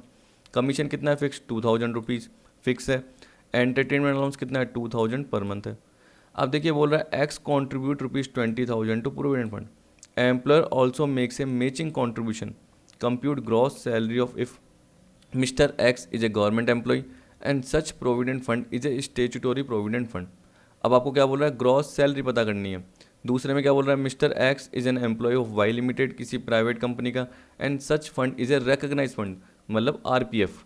और तीसरा, mister X employee Z limited का, वही प्राइवेट कंपनी का, लेकिन ये फंड है अनरिकग्नाइज प्रोविडेंट फंड URPF। तो ये SPF, ये RPF और ये URPF, यानी ये रहा case A, case B, case C, ठीक है। अब देखिए जब हमें क्या बोल रखा है कि हमें कंप्यूट ग्रॉस सैलरी करनी है, सबसे पहले तो सिंपल सा पार्ट है। बेसिक पे आपका कितना आएगा, 10,000 इंटू 12 आएगा। DA कितना आएगा, 1,000 इंटू 12 आएगा। कमीशन कितना आएगा, 2,000 रुपीज़ फिक्स आएगा। एंटरटेनमेंट अलाउंस कितना आएगा, 2000 इंटू 12 आ जाएगा और कितना आ जाएगा 24। अब देखिए ग्रॉस सैलरी या डिडक्शन अभी तक हमने नहीं पढ़ी, तो हमें ये एंटरटेनमेंट अलाउंस का गवर्नमेंट एम्प्लॉय के केस में डिडक्शन सोचने की जरूरत नहीं है, क्योंकि मैंने आपको नहीं करवाया। वैसे ही मैं टॉपिक के एंड में आपको करवाऊंगा, तो इसको छोड़िए। ये चारों तो नॉर्मल आपके ऐड हो जाएंगे। देखिए ये दे रखा है, बेसिक सैलरी सब में सेम है, कमीशन 2000 रुपीज़ सब में सेम, अलाउंस में देखिए DA same, entertainment allowance same, तो यहाँ तक का पार्ट आपका सेम है। अब देखिए ये बोल रहा है कि एम्प्लॉयर कंट्रीब्यूशन, तो आप बोलोगे सर वो एम्प्लॉय का कंट्रीब्यूशन क्यों नहीं आया? तो दिमाग लगाइए, मैंने क्या बताया था, अगर वो बेसिक में से लेस किया गया है और आपके हाथ में नेट आया है, जैसे एक्स कितना कंट्रीब्यूट करता है, 20,000 PF में कंट्रीब्यूट करता है। अब ये कहीं पे लिखा हुआ है कि बेसिक में से कम है, वो आपको नेट सैलरी मिली, ऐसा कहीं लिखा हुआ है? नहीं। आपको पता है कि आपका 10,000 इंटू 12 के हिसाब से 1,20,000 हो रहे हैं, उसमें से कहीं ये दे रखा है कि 20,000 जो साल का ये कॉन्ट्रीब्यूशन है ये लेस किया हुआ है। नहीं, अगर आपको ऐसे लिखा होता कि इसमें से यानी 1,20,000 की सैलरी में से 20,000 लेस किए हुए, तो वापस से आप क्या करते, ऐड करते और 1,00,000 प्लस 20 करके वापस इसको 120 करते, क्योंकि 1,20,000 में से 20 लेस किए हुए तो बाकी 1,00,000 बचे रहते, तो वापस से आप इसको ऐड करते। तो एम्प्लॉय के कॉन्ट्रीब्यूशन को कुछ करने की जरूरत नहीं है, ये मैंने आपको बताया था। डिडक्शन बात की बात है, देखिए जब भी आप चार्ट देखते हो तो वो डिडक्शन मिली तो वो एक्स्ट्रा पार्ट है। जब आपने ये चार्ट देखा, इसमें आपने ऊपर देखा कि डिडक्शन मिली, वो एक्स्ट्रा पार्ट है, मेन आपको ये देखना था, तो ये ऐड बैक करने की जरूरत नहीं थी। एम्प्लॉयर का कंट्रीब्यूशन क्या होता है, जब भी आपने SPF देखा और URPF देखा तो एक तरीके से एग्जेम्प्टी है, यहाँ पे बोल रहा है नॉट टैक्सेबल, यहाँ पे बोल रहा है फुली एग्जेम्प्ट, तो एक तरीके से एग्जेम्प्टी है। लेकिन RPF में कितना है, 12% ऑफ सैलरी तक का। तो बस यही आपको एम्प्लॉयर का कंट्रीब्यूशन देखना था, क्योंकि इंटरेस्ट का पार्ट यहाँ पे नहीं दे रखा। हम किसकी बात कर रहे हैं, एनुअल की बात कर रहे हैं, ग्रॉस सैलरी की। तो हमें पता है कि यहाँ पे लमसम का पार्ट नहीं आ रहा, रिटायर थोड़ी हुआ है, नॉर्मल पार्ट है। तो देखिए अगर SPF का पार्ट देखोगे तो एम्प्लॉयर का कंट्रीब्यूशन पूरा का पूरा एग्जेम्प्ट हो जाएगा, क्योंकि जितना एक्स कंट्रीब्यूट करता है उतना ही एम्प्लॉयर कंट्रीब्यूट करता है। तो पहले आपको 20,000 लिखना है, फिर आपको क्या लिखना है, एग्जेम्प्टेड। तो देखिए यहाँ पे पहले आपको 20,000 लिखना है कि जितना एक्स ने कंट्रीब्यूट करा उतना ही उसके एम्प्लॉयर ने कंट्रीब्यूट किया होगा। एम्प्लॉयर ने जैसे ही कंट्रीब्यूट करा वो इसकी इनकम में जुड़ गया, लेकिन बाद में वो एग्जेम्प्ट हो गया, तो इसका मतलब निल, इनकम में कुछ भी नहीं आया। वैसे ही अगर आप URPF का पार्ट भी देखोगे तो आपको पता है कि नॉट टैक्सेबल, तो इसका मतलब एम्प्लॉयर ने जितना कंट्रीब्यूट किया उसमें 20,000 हट जाएगा।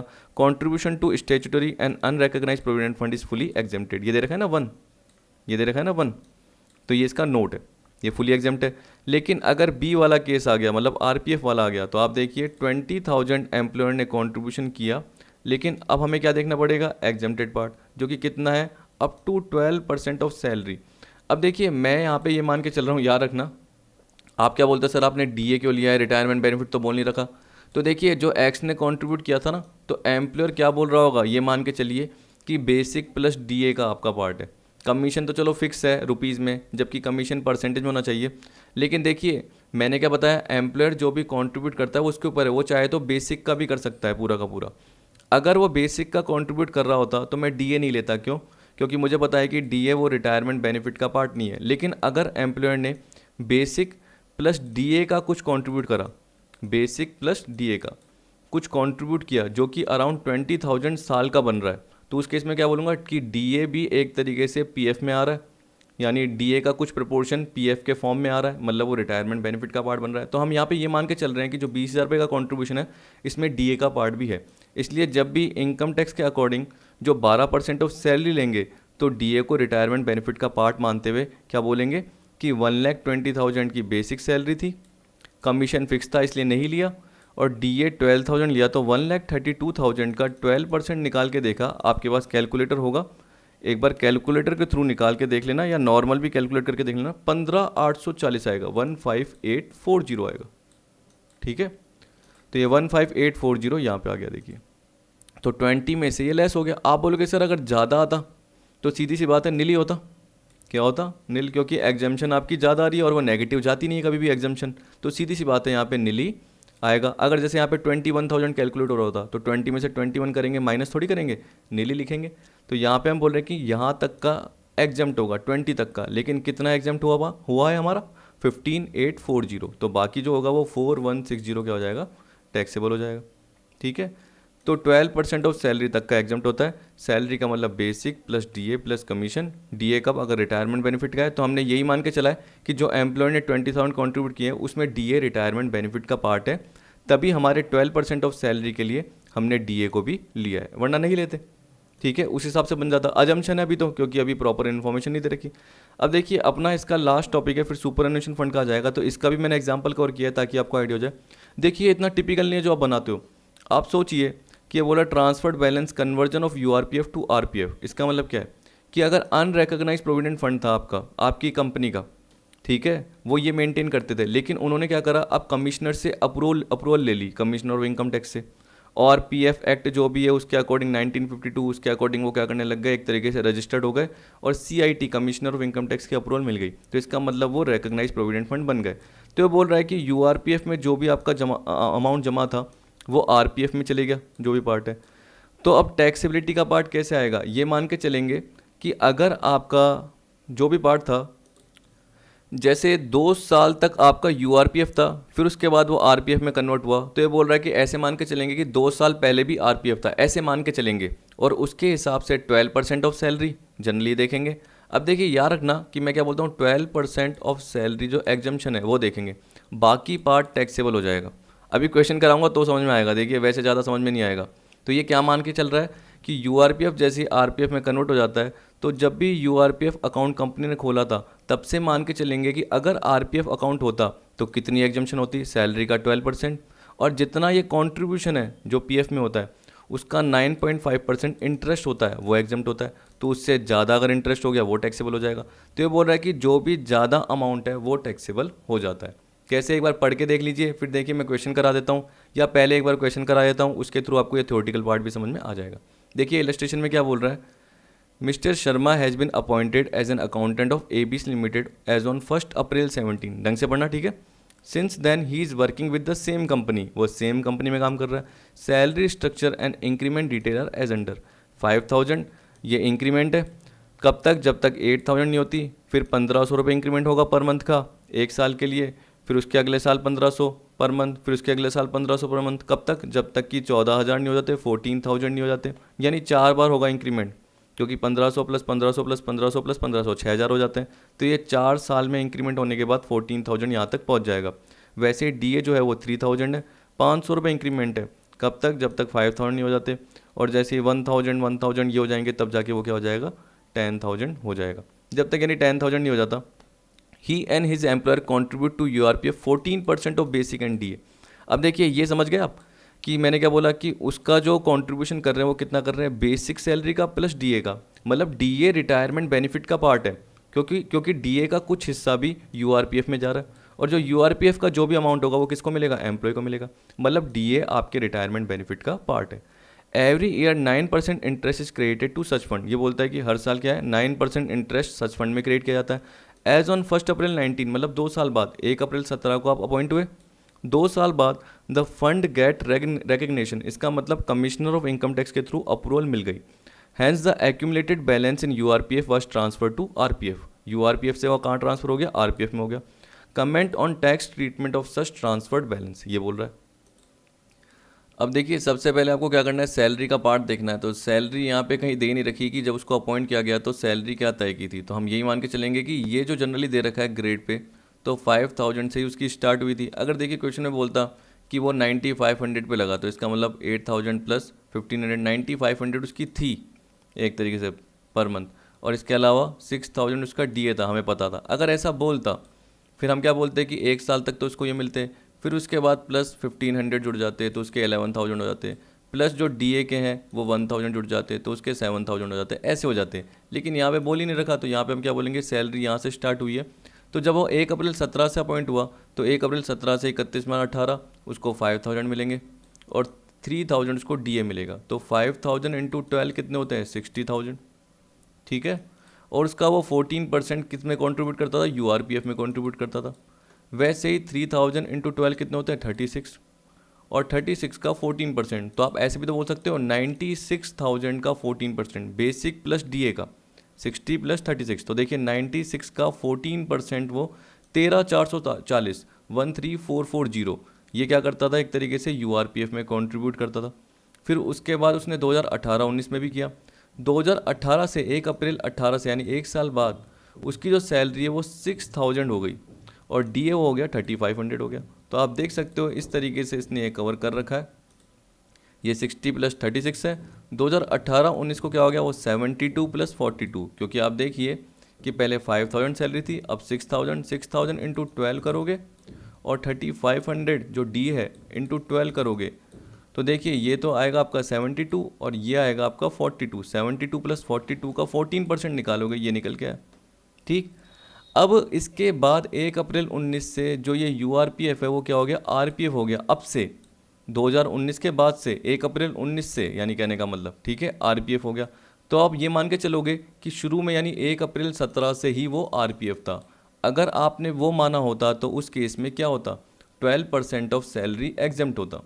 तो इसका मतलब क्या हुआ कि अगर आपका डिफरेंस बच रहा है तो वो टैक्सेबल हो जाएगा। यही बोल रहा है कि अगर आप यूआरपीएफ से आरपीएफ में आ जाते हो क्योंकि आपकी कंपनी शिफ्ट हो गई है और कमिश्नर ऑफ इनकम टैक्स ने अप्रूवल दे दी है, तो उस केस में आप ये मान के चलोगे कि शुरू से ही आपका अकाउंट आरपीएफ में था, रिकॉग्नाइज प्रोविडेंट फंड में था, और उसके बेसिस पे आपको पता है कि आरपीएफ में सैलरी का 12% और इंटरेस्ट के 9.5% तक का एग्जाम्शन होता है। सैलरी का जो 12% तक का पार्ट बोलेंगे वो एग्जाम्शन का देखोगे तो सैलरी में क्या देखोगे, basic plus DA plus commission.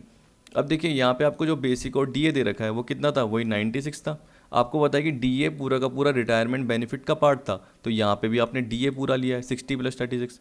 ठीक है, वैसे ही आपको पता है कि सैलरी 72 प्लस 42, तो अगली बार भी आपने क्या करा, पूरा का पूरा 1,14,000 ही लिया, ये 1,14,000 ही है, तो 1,14,000 का 12%। अब जो डिफरेंस आ रहा है वो आपका इस साल टैक्सेबल हो जाएगा।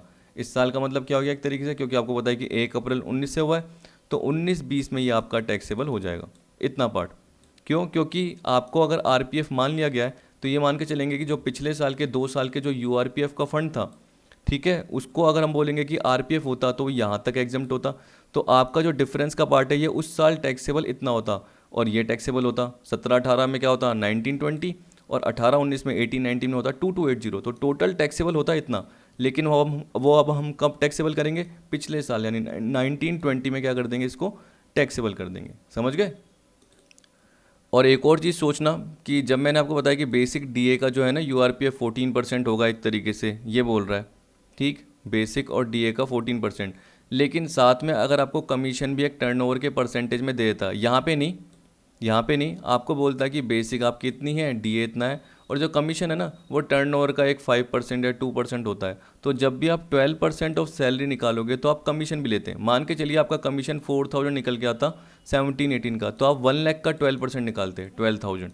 इस पे नहीं, इस पे तो क्वेश्चन में बोल दिया बेसिक डी का 14%, लेकिन आपको अलग से कमीशन दे रखा है और बोल रखा है कि वो कितना है, 2% ऑफ टर्नओवर है, और वो टर्नओवर का 2% 4000 निकल के आ जाता। तो आप क्या करते हैं, बेसिक प्लस डीए तो लेते और कमीशन भी यहाँ लेते। ये मैं बोलना चाहता हूँ कि जब भी हम 12% ऑफ सैलरी देखते हैं तो सैलरी में क्या देखते हैं, बेसिक प्लस डीए और प्लस कमीशन देखते हैं। लेकिन जब भी जो एम्प्लॉयर कंट्रीब्यूशन करता है वो अपनी मर्जी से करता है, वो चाहे तो 5,000 रुपये फिक्स बोल देगा, वो चाहे तो 7,000 रुपये फिक्स बोल देगा। ये बोल रहा है ना एक तरीके से यूआरपीएफ में। तो उसने क्या बोला एम्प्लॉयर ने कि मैं बेसिक और डीए का दूंगा। अगर एम्प्लॉयर बेसिक का ही देता, डीए का नहीं देता, तो हम बेसिक का निकालते, सीधी सी बात है। लेकिन यहाँ पे हम क्या लेते, बेसिक लेते। डीए कब लेते, अगर वो रिटायरमेंट बेनिफिट का पार्ट होता। कमीशन ले लेते अगर वो फिक्स परसेंटेज का पार्ट होता। तो ये 12% ऑफ सैलरी के लिए याद रखना, इसलिए मैं समझा रहा हूँ। अब देखिए आपको बताया कि ये तो पिछले 2 साल का हो गया। 1 अप्रैल 19 से क्या हो गया, वो आरपीएफ हो गया। तो 1 अप्रैल 19 से लेके 20 का जब आप देखोगे तो आपको बताया कि सैलरी का पार्ट कितना होगा, 72 प्लस 12,000 और हो गई। कैसे, क्योंकि 6,000 सैलरी हो गई थी और 1 अप्रैल 19 से 1,000 और बढ़ जाएगी, तो कितनी हो जाएगी, वो 7,000 हो जाएगी। और ये 3500 हो गया था, प्लस 500 तो 4,000 हो जाएगा। 7,000 इंटू 12 कितने होते हैं, 84, और 4,000 इंटू 12 कितने होते हैं, 48। ठीक है, अब देखिए 84 और 48 का जो 14% है, जो अब आरपीएफ कहला रहा है, क्या कहला रहा है, आरपीएफ कहला रहा है। लेकिन आपको जो एग्जाम्शन मिलेगी वो कितनी मिलेगी, 12%। तो 84 और 48 का 12% एग्जाम्शन, तो जो डिफरेंस का पार्ट है वो टैक्सेबल हो जाएगा। तो यहाँ पे इसने डायरेक्ट क्या कर रखा है, 14 माइनस 12 ये कर रखा है। तो देखिए ऐसे बोल रखा है, current year contribution shall be treated as RPF and taxable amount will be ₹2640। कैसे निकलेगा, being 14 minus 12 2% of 84 salary plus DA, उसका 2% निकल के आ गया। समझ गए, 14 और 12 का डिफरेंस, क्योंकि अभी क्या है, बेसिक और डीए सेम है। अगर मान के चलिए कि कमीशन भी होता और 14% सिर्फ बेसिक और डीए का होता, बेसिक और डीए का क्वेश्चन में बोल दिया होता, तो हम बेसिक डीए का 14% पहले अलग से निकालेंगे, और जब 12% बोलेंगे तो उसमें हम क्या बोलेंगे, बेसिक प्लस डीए और प्लस कमीशन ऐसे बोलेंगे। तो जब भी 12% ऑफ सैलरी बोले तो आपको तीनों पार्ट लेने हैं, पर कमीशन कब लेना है, अगर वो परसेंटेज के फॉर्म में दे रखा है। और जो ये बेसिक प्लस डीए का 14% है, ये तो एम्प्लॉयर एक तरीके से डिसाइड कर रहा है कि मैं बेसिक का दूंगा, मैं डीए का दूंगा, इस तरीके से दूंगा। ठीक है, तो ये 1,32,000 का 2% आपका निकल के आ गया 2640। तो ये भी टैक्सेबल है इस साल और ये भी टैक्सेबल है। टोटल मिला के कितना हो गया 6840 है। इंटरेस्ट रेट क्यों नहीं हुआ, क्योंकि आपको पता है कि जो भी एग्जम्पशन लिमिट है वो है 9.5% की। ठीक है, उसके अंदर इंटरेस्ट का पार्ट है 9%, तो इसलिए इंटरेस्ट पोर्शन को टैक्सेबल नहीं किया गया है। अब एक बार क्या कीजिए, थ्योरेटिकल पार्ट देख लीजिए, सिंपल सा पार्ट है। तो यही बोल रखा है, देखिए क्या बोल रखा है, An organization maintaining URPF may later get recognition from Commissioner of Income Tax. In such case, the accumulated balance under URPF shall be converted to RPF. Tax treatment of such transferred balance will be as under. क्योंकि देखिए जो भी convert हुआ है उसे क्या बोला जाता है, ट्रांसफर्ड बैलेंस बोला जाता है। उसका टैक्स ट्रीटमेंट कैसे होगा, calculation is made of all sums comprising in the transferred balance that would have been liable to income tax if the recognition of the fund had been in force from the date of institution of the fund. इसका मतलब क्या है, that is it is assumed as URPF was recognized right from the beginning. तो हमने क्या बोला कि 1 April 17 से ही हमने उसको recognize करना चालू कर दिया। हमें पता है कि 1 अप्रैल 17 से लेकर 31 मार्च 19 तक वो अनरिकग्नाइज था, और 1 अप्रैल 19 से वो रिकग्नाइज जैसे ही हुआ तो हम क्या मान के चल रहे हैं कि अगर वो 1 अप्रैल 17 से ही, मतलब जब से फंड इंस्टीट्यूट हुए थे, किसके फॉर्म में, यूआरपीएफ के फॉर्म में, तो अगर ये शुरू से ही आरपीएफ होता तो क्या होता, तो यानी बिगिनिंग से क्या मान के चलेंगे, अगर रिकग्नाइज होता तो क्या होता। However in case of serious accounting difficulty, यानी अगर कैलकुलेशन में दिक्कत आ रही है, तो बोला द कमिश्नर में make a summary calculation of such aggregate. अगर कमिश्नर को दिक्कत आ रही है क्योंकि यूआरपीएफ ढंग से मेंटेन नहीं किया गया, तो समरी कैलकुलेशन जैसे भी कमिश्नर बता देगा।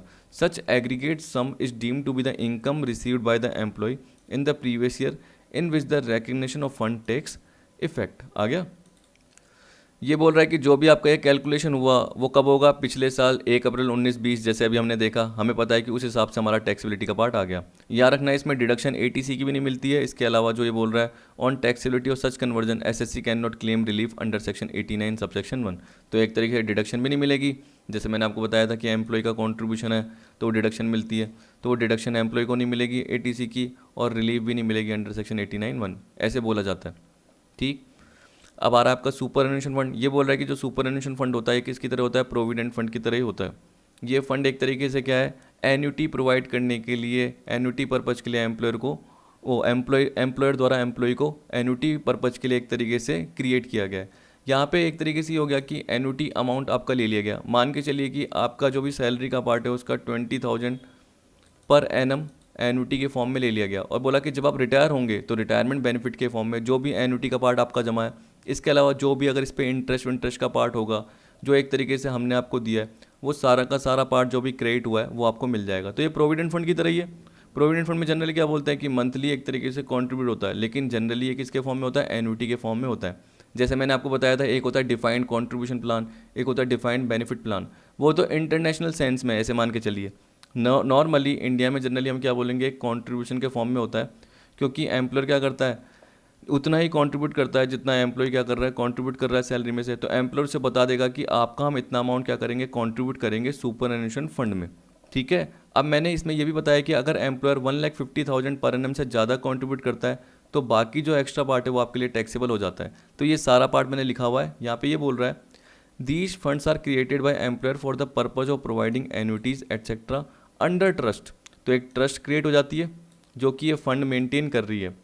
फिर एम्प्लॉयर का और एम्प्लॉय का जो भी कंट्रीब्यूशन है इस पर्टिकुलर फंड में जा रहा है, उस पर जो भी इंटरेस्ट का पार्ट सब कुछ है वो एक तरीके से क्रिएट किया जा रहा है इस फंड में। जैसे ही पर्टिकुलर एम्प्लॉय रिटायर हो जाता है, उसकी डेथ हो जाती है, तो लमसम जो भी एन्युटी का पार्ट है उसको मिल जाएगा, या अगर डेथ हो जाती है तो उसके डिपेंडेंट जो भी पर्सन है, उस पर जो भी डिपेंडेंट है, जैसे बेटा हो गया, उसको मिल जाएगा, जो भी रिप्रेजेंटेटिव है उसको मिल जाएगा। These annuities may be provided to the employee on retirement or becoming incapable for work before retirement or for the widow and the children in case of death of employee. तो वही बात है, retire हो गया, incapable हो गया retirement से पहले ही, और एक तरीके से इल हेल्थ थी, ये बोल सकते हैं डिसेबल हो गया, काम नहीं कर सकता, तो उसको जो भी उसका जो अमाउंट जमा हुआ है वो दे दिया जाएगा। विडो, ठीक है, विधवा जो भी है उसको दे दिया जाएगा, बच्चों को दे दिया जाएगा, किसके केस में, एम्प्लॉय की डेथ के केस में।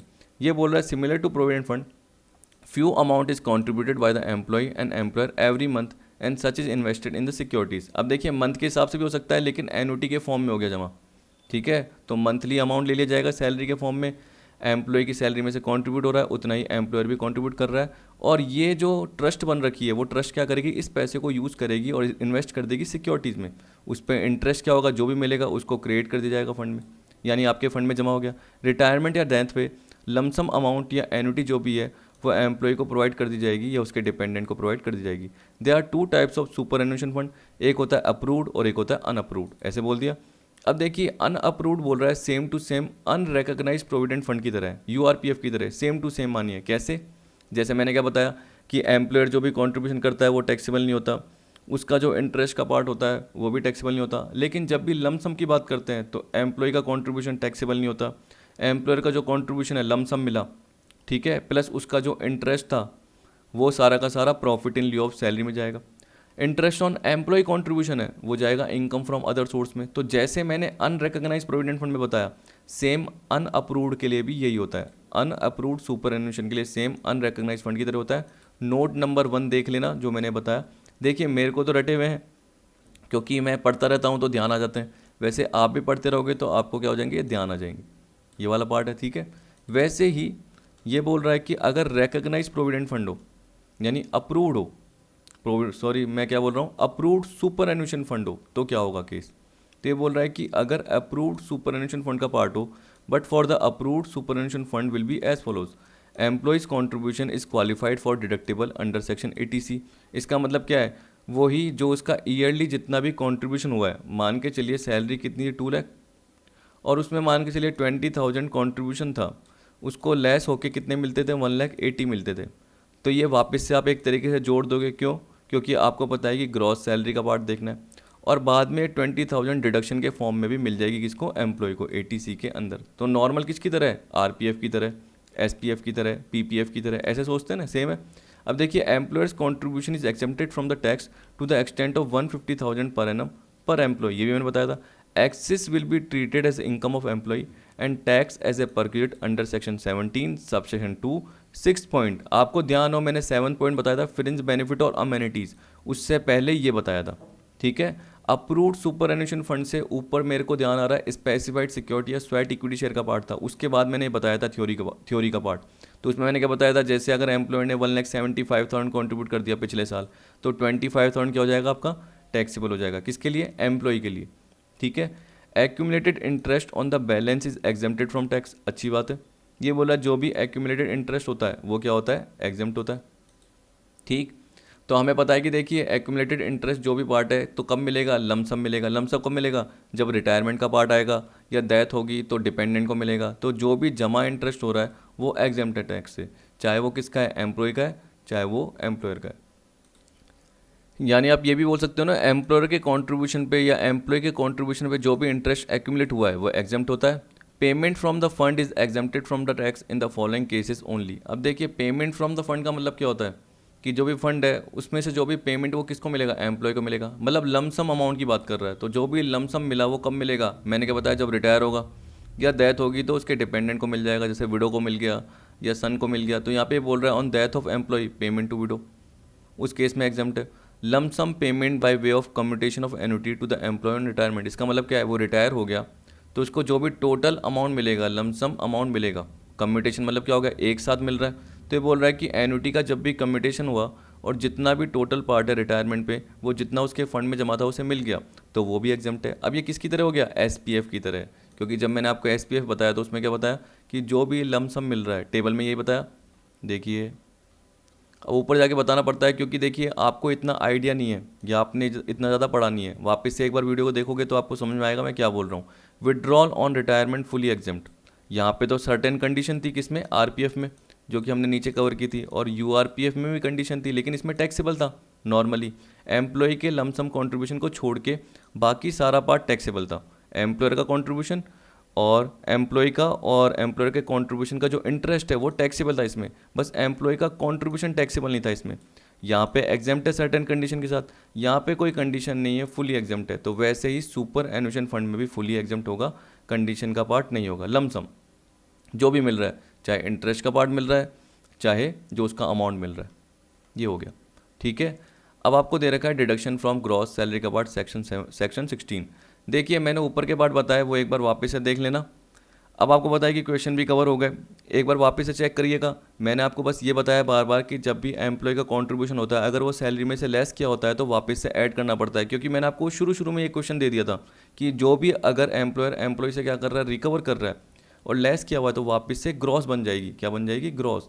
तो हमें ग्रॉस करने के लिए क्या करना पड़ेगा, नेट में वो सारे पार्ट जोड़ने पड़ेंगे जो लेस किए हुए हैं। जैसे TDS लेस कर दिया, अगर उससे कोई है ना LIC प्रीमियम का पार्ट ले लिया गया, अगर उसका कंट्रीब्यूशन जो भी है वो लेस कर दिया गया, एम्प्लॉय का कंट्रीब्यूशन वो वापस से ऐड कर देंगे। एम्प्लॉयर का जो कंट्रीब्यूशन बोल रहा हूँ, एम्प्लॉयर का जो मंथली हो रहा है, यानी कहने का मतलब एनुअल जो भी अमाउंट एम्प्लॉयर का है वो लेने की ज़रूरत नहीं होती, हमेशा याद रखिए। फिर लमसम देखिए, अब लमसम में देखिए कि क्या पार्ट आएगा। और एक और चीज़ कि जब भी एम्प्लॉयर का कंट्रीब्यूशन हो रहा है, एम्प्लॉय का कंट्रीब्यूशन हो रहा है तो इंटरेस्ट का पार्ट हमने वैसे ही क्या बोला, एग्जम्प्ट है। लेकिन याद रखना जो RPF की जब भी बात करते हैं, RPF, तो उसमें हम क्या बोलते हैं कि जो भी एम्प्लॉयर का कंट्रीब्यूशन हो रहा है वो 12% तक का एग्जम्प्ट है। किसका? एम्प्लॉयर का जो कंट्रीब्यूशन हो रहा है वो किसका? 12% ऑफ सैलरी, ठीक है। अब वो कंट्रीब्यूट हो चुका है किसमें? प्रोविडेंट फंड में। उस पे जो इंटरेस्ट का पार्ट है प्रोविडेंट फंड में, यानी कंट्रीब्यूशन पे जो इंटरेस्ट है वो 9.5% तक एग्जम्प्ट है। किसका? एम्प्लॉयर का। यानी एम्प्लॉय के कंट्रीब्यूशन और उसके इंटरेस्ट से आपको लेना देना ही नहीं है। एम्प्लॉय के कंट्रीब्यूशन से कब लेना देना होगा? अगर वो लेस किया है तो वापस से ऐड करोगे ग्रॉस सैलरी के लिए, वैसे कोई लेना देना नहीं है। एम्प्लॉयर का कंट्रीब्यूशन एग्जम्प्ट होता है, ये टैक्सेबल नहीं होता, ये सोच के चलना है। RPF में बस आपको क्या सोचना है कि 12% ऑफ सैलरी और 9.5% जो इंटरेस्ट से रिलेटेड है, ठीक है। जो कंट्रीब्यूशन का क्या होता है, 9.5% इंटरेस्ट होता है, वहाँ तक का एग्जम्प्ट होता है, उससे ऊपर का टैक्सेबल होता है। ऐसे सोच के चलिए, सिंपल लगेगा। अब देखिए यहाँ पे बोल रहा है deduction from gross salary section 16, इसमें स्टैंडर्ड डिडक्शन दे रखी है सेक्शन 16(1)(a), अमेंडेड दे रखी है। अमेंडेड क्यों दे रखी है? क्योंकि इससे पहले ये 40,000 थी। अगर आप प्रीवियस ईयर 18-19 की बात करते हैं, 19-20 नहीं, प्रीवियस ईयर 18-19 और असेसमेंट ईयर 19-20 होता। अभी हमारा क्या चल रहा है? Previous year 19-20, assessment year 20-21। तो अगर आप इसकी बात करते तब 40,000 देखते, लेकिन अब ये अमाउंट 50,000 हो गया है, तो हमें यही कवर करना पड़ेगा, याद रखना, ठीक है। तो 40,000 पे टिक मत कर देना, या कोई किसी की पुरानी PDF मत देख लेना, वो जनरली पुरानी होगी, उसमें 40,000 दे रखा होगा। तो ये बोला lower of the following shall be allowed as standard deduction to all employees. All employees का मतलब क्या हो गया? कोई से भी, चाहे गवर्नमेंट चाहे नॉन गवर्नमेंट एम्प्लॉय है, ये तो मिलती है सैलरी पे। तो ये बोल रहा है 50,000 और अमाउंट ऑफ ग्रॉस सैलरी। अब देखिए ग्रॉस सैलरी आपको पता है डिडक्शन से पहले का पार्ट है, डिडक्शन से पहले का पार्ट है, ठीक है। तो ये बोल रहा है 50,000 या ग्रॉस सैलरी, दोनों में से जो लोअर हो। अब याद रखना कि ये क्यों मिल रहा है एक तरीके से, क्योंकि आपको पता है कि सैलरी में से आप कुछ ना कुछ खर्च करते हो, ये नहीं कि सारा का सारा सेविंग होता है। तो सैलरी का आपको क्या करना पड़ता है? टैक्स देना पड़ता है। तो कुछ ना कुछ आपको डिडक्शन गवर्नमेंट ने दे दी कि इतनी तो आपको मिनिमम 50,000 की डिडक्शन दे ही देते हैं, कि अमाउंट ऑफ ग्रॉस सैलरी या 50,000 दोनों में से जो कम हो। मान के चलिए ग्रॉस सैलरी कितनी निकली? 2 लाख, तो 2 लाख और 50,000 दोनों में से जो कम है, तो 50,000 लेस कर दिया, बाकी कितना गया? 1,50,000। याद रखना आपको कोई खर्चे दिखाने की जरूरत नहीं है कि मैंने इतना एक्सपेंस किया है तब जाके डिडक्शन मिलेगी। डिडक्शन ये हमेशा आपको मिलेगी चाहे आपने खर्चे किए हों, यानी जो भी सैलरी आपको मिली है उसमें से कुछ भी खर्चा करो, आपके ऊपर है, डिडक्शन तो आपको मिलेगी ही मिलेगी। फिर आपको दे रखा है एंटरटेनमेंट अलाउंसेस का पार्ट। देखिए आपको पता है कि एंटरटेनमेंट अलाउंस फुली टैक्सेबल होते हैं, लेकिन जो डिडक्शन मिलती है वो किसको मिलती है? ग्रॉस सैलरी में से किसको मिलती है? गवर्नमेंट एम्प्लॉय को ही मिलती है, यानी प्राइवेट एम्प्लॉय को नहीं मिल सकती। यह है 16(2). अब देखिए वो क्या था? 16(1)(a) और यह है सेक्शन 16 सब सेक्शन 2। यहाँ पे बोल रहा है deduction for entertainment allowance being minimum of the following. क्या बोल रहा है? Minimum of the following. Actual entertainment allowance 5,000, 20% of basic salary. Basic salary का बोल रखा है, सैलरी का नहीं बोल रखा, तो इसमें DA VA सोचने की जरूरत नहीं है। बेसिक सैलरी का 20% बोल रखा है। तीनों में से जो कम हो, आपको पता है कम ही होता है, वो मिल जाएगी डिडक्शन के फॉर्म में, नॉर्मल सा।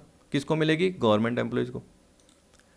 फिर देखिए ये भी बोल रहा है कि deduction allowed shall be irrespective of actual expenditure incurred whether for official और पर्सनल पर्पज। चाहे जो एक्चुअल एक्सपेंडिचर किए गए हैं इससे रिलेटेड एंटरटेनमेंट अलाउंस के, चाहे वो ऑफिशियल पर्पज के हो चाहे पर्सनल के, डिडक्शन तो मिलेगी। No deduction is available under this section to non government employee. तो सिर्फ किसको मिलेगी? गवर्नमेंट एम्प्लॉय को ही मिलेगी, जो कि ऊपर भी दे रखा है लिखा हुआ ये रहा, shall be available to the government employee only. ठीक, ये पार्ट खत्म। इसको चाहे क्वेश्चन के थ्रू देख सकते हो, यहाँ पे क्या बोल दिया, सिंपल सा है। ये बोल रहा है compute taxable entertainment allowance and net salary of Shri Hanuman Prasad from the following data. Basic salary है 8,000 पर मंथ, DA कितना है 2,000 पर मंथ, टैक्सेबल पर्क्स कितना है 35, एंटरटेनमेंट अलाउंस कितना है 4000 per month. Out of such allowance 20,000 is expanded and the balance amount is saved. अब देखिए इसको सोचने की जरूरत नहीं थी, चाहे खर्च करो चाहे नहीं करो उससे कोई फ़र्क नहीं पड़ता। ये कोई वो नहीं है कि जितना खर्च करोगे और बाकी टैक्सेबल हो जाएगा, ऐसा कुछ भी नहीं है। आपको पता है कि एंटरटेनमेंट अलाउंस फुली टैक्सेबल होता है, ठीक है। तो पहले फुली टैक्सेबल जोड़ोगे, फिर अगर गवर्नमेंट एम्प्लॉई है तो उसको डिडक्शन मिल जाएगी, नॉन गवर्नमेंट एम्प्लॉई तो डिडक्शन नहीं लेंगे, सीधी सी बात। तो क्या क्या बोल रहा है अज्यूमिंग, पहला केस बोल रहा है अगर वो गवर्नमेंट एम्प्लॉई है, दूसरा क्या बोल रहा है अगर वो नॉन गवर्नमेंट एम्प्लॉई है। तो असेसमेंट ईयर 2021 के लिए आपको क्या निकालना है, टैक्सेबल इनकम निकाल रही है श्री हनुमान प्रसाद की। बेसिक सैलरी 8,000 पर मंथ है, तो देखिए 8,000 इंटू 12। डीए आपका था समथिंग 2,000 पर मंथ, तो देखो 2,000 इंटू 12 हो गया। टैक्सेबल पर्क्स जो दे रखी है वो कितनी दे रखी है 35,000। एंटरटेनमेंट अलाउंस कितना दे रखा है 4,000 पर मंथ, तो 4,000 इंटू 12। तो आप देख सकते हो टैक्सेबल पर्क्स 35 और ये 4,000 इंटू 12 दोनों में सेम निकल के आ रहा है, कुछ भी डिफरेंस नहीं है। पर डिडक्शन में आप क्या बोलोगे 50,000 की डिडक्शन, एक तो स्टैंडर्ड, दूसरी क्या थी एंटरटेनमेंट अलाउंस की। अगर वो गवर्नमेंट एम्प्लॉई है तो उस केस में हमने क्या बोला, एक्चुअल जो उसको अलाउंस मिली है, एक्चुअल जो उसको अलाउंस मिली है तो कितनी मिली है 2,000 इंटू 12 के हिसाब से 24,000 मिली है, यही तो है शायद, मैंने ध्यान नहीं दिया। हाँ 4,000 पर मंथ के हिसाब से मिली है, तो इसका मतलब 4,000 इंटू 12 48,000 या 5,000 या 20% of basic salary. Basic salary कितनी है 96,000 है। कैसे 96,000, 8,000 पर मंथ है, इंटू 12 करोगे तो कितना आएगा 96,000 साल का आएगा, उसका 20%। देखिए DAVA लेने की जरूरत नहीं है आपको याद रखना, क्योंकि आपको बेसिक सैलरी का 20% बोल रहा है। तो 96,000 साल की सैलरी है ईयर की, उसका 20% कितना निकलेगा, कितना निकलता है, ये आएगा आपका 19,200। ठीक है, अब मैंने कैलकुलेट कर लिया माइंड में, तो वैसे आप कैलकुलेट कर लेना, ये आएगा 19,200। तो तीनों में से जो कम है, तो हमें पता है 5,000 कम है, 48,000, 5,000, 19,200, तो 5,000। ठीक, तो आप देख सकते हो यहाँ पे इसने दे रखा है कितना डिडक्शन मिला है 5,000 मिला है। ठीक है, तो 55, 2,03,000 में 50 आएगा 148। यहाँ पे देखिए standard deduction 50,000 non government employee है, तो एंटरटेनमेंट अलाउंस की डिडक्शन नहीं मिलेगी, तो सिर्फ 50 की ही मिली है, स्टैंडर्ड डिडक्शन ही मिली है। जैसे ये लेस करोगे 153 आ जाएगा। ठीक, तो यहाँ 5,000 ज़्यादा बन रहा है, क्यों, क्योंकि गवर्नमेंट एम्प्लॉय को 5,000 की डिडक्शन मिल गई, इसको नहीं मिली, बस नॉर्मल पार्ट। ये कैलकुलेट नीचे करके दे रखा है, एक बार देख लेना जो मैंने आपको बताया, 48,000, 19,200 और 5,000। अब आपको दे रखा है tax on employment or professional tax, ये अपना लास्ट पार्ट है। फिर मैंने एग्जांपल MCQs कवर किए अराउंड 12-13, वो भी मैं आज की वीडियो में ही इसी वीडियो में कवर कराऊंगा, क्योंकि फालतू के लिए 12-13 सिंपल क्वेश्चन है, उसके लिए मुझे अलग से वीडियो बनानी पड़ेगी। और नहीं तो मुझे वैसे भी मैं वीडियो बनाता ही नहीं, क्यों नहीं बनाता, क्योंकि इसमें सिंपल सीधे क्वेश्चन है। जो मैंने ऊपर थियोरटिकल पार्ट बताया उसका ही सीधा कंटेंट दे रखा है, कोई कैलकुलेशन का पार्ट नहीं है, इसलिए MCQs भी आज की वीडियो में ही कवर करेंगे। ये बोल रहा है tax on employment or professional tax. Tax on employment, profession, trade etcetera levied by a state under article 276 of the constitution will be allowed as deduction on cash basis. देखिए क्या बोल दिया, cash basis, whether paid by employee or by employer on behalf of employee from gross taxable salary. अब देखिए logic समझिए कि अगर employ क्या करता है, जो ये टैक्स ऑन एम्प्लॉयमेंट या प्रोफेशनल टैक्स पे करता है, tax on employment, profession, trade etcetera, जो कि स्टेट ने लेवाई करा है, तो जनरली कौन लेवाई करता है, स्टेट, जो कि किसके अंडर होता है, आर्टिकल 276 कॉन्स्टिट्यूशन के अंदर होता है। अब ये कैश बेसिस पे बोल रहा है, मतलब जिस साल आपने पे किया है, अब चाहे आपने पे करा है चाहे एम्प्लॉयर ने पे करा है, आपको डिडक्शन मिल जाएगी, लेकिन पेड बेसिस पे, किस पे, ना कि पेबल बेसिस पे। तो एरियर नहीं होना चाहिए, पेड हो जाना चाहिए प्रोफेशनल टैक्स का। तो ये बोल रहा है कि अगर एम्प्लॉय ने पे करा तो वो तो खर्चा है, तो वो ग्रॉस सैलरी में नहीं जुड़ेगा, याद रखना, वो ग्रॉस सैलरी में नहीं जुड़ेगा, लेकिन डिडक्शन मिल जाएगी। क्या मिल जाएगी, समझ गए, ग्रॉस सैलरी में नहीं जुड़ेगा लेकिन डिडक्शन मिल जाएगी, क्योंकि एम्प्लॉय ने पे करा अपनी जेब से और ये एम्प्लॉयमेंट का ही टैक्स है। तो उस केस में हम क्या बोलेंगे कि एम्प्लॉय ने अगर अपनी जेब से पे करा है तो वो ग्रॉस सैलरी में नहीं जुड़ेगा और डिडक्शन मिल जाएगी। लेकिन अगर एम्प्लॉयर ने एम्प्लॉय के बिहाफ पे करा है तो ये किसका पार्ट बन जाएगा, एम्प्लॉय की ऑब्लिगेशन एम्प्लॉयर पे कर रहा है, मतलब वो सेक्शन 17 सबसेक्शन 2।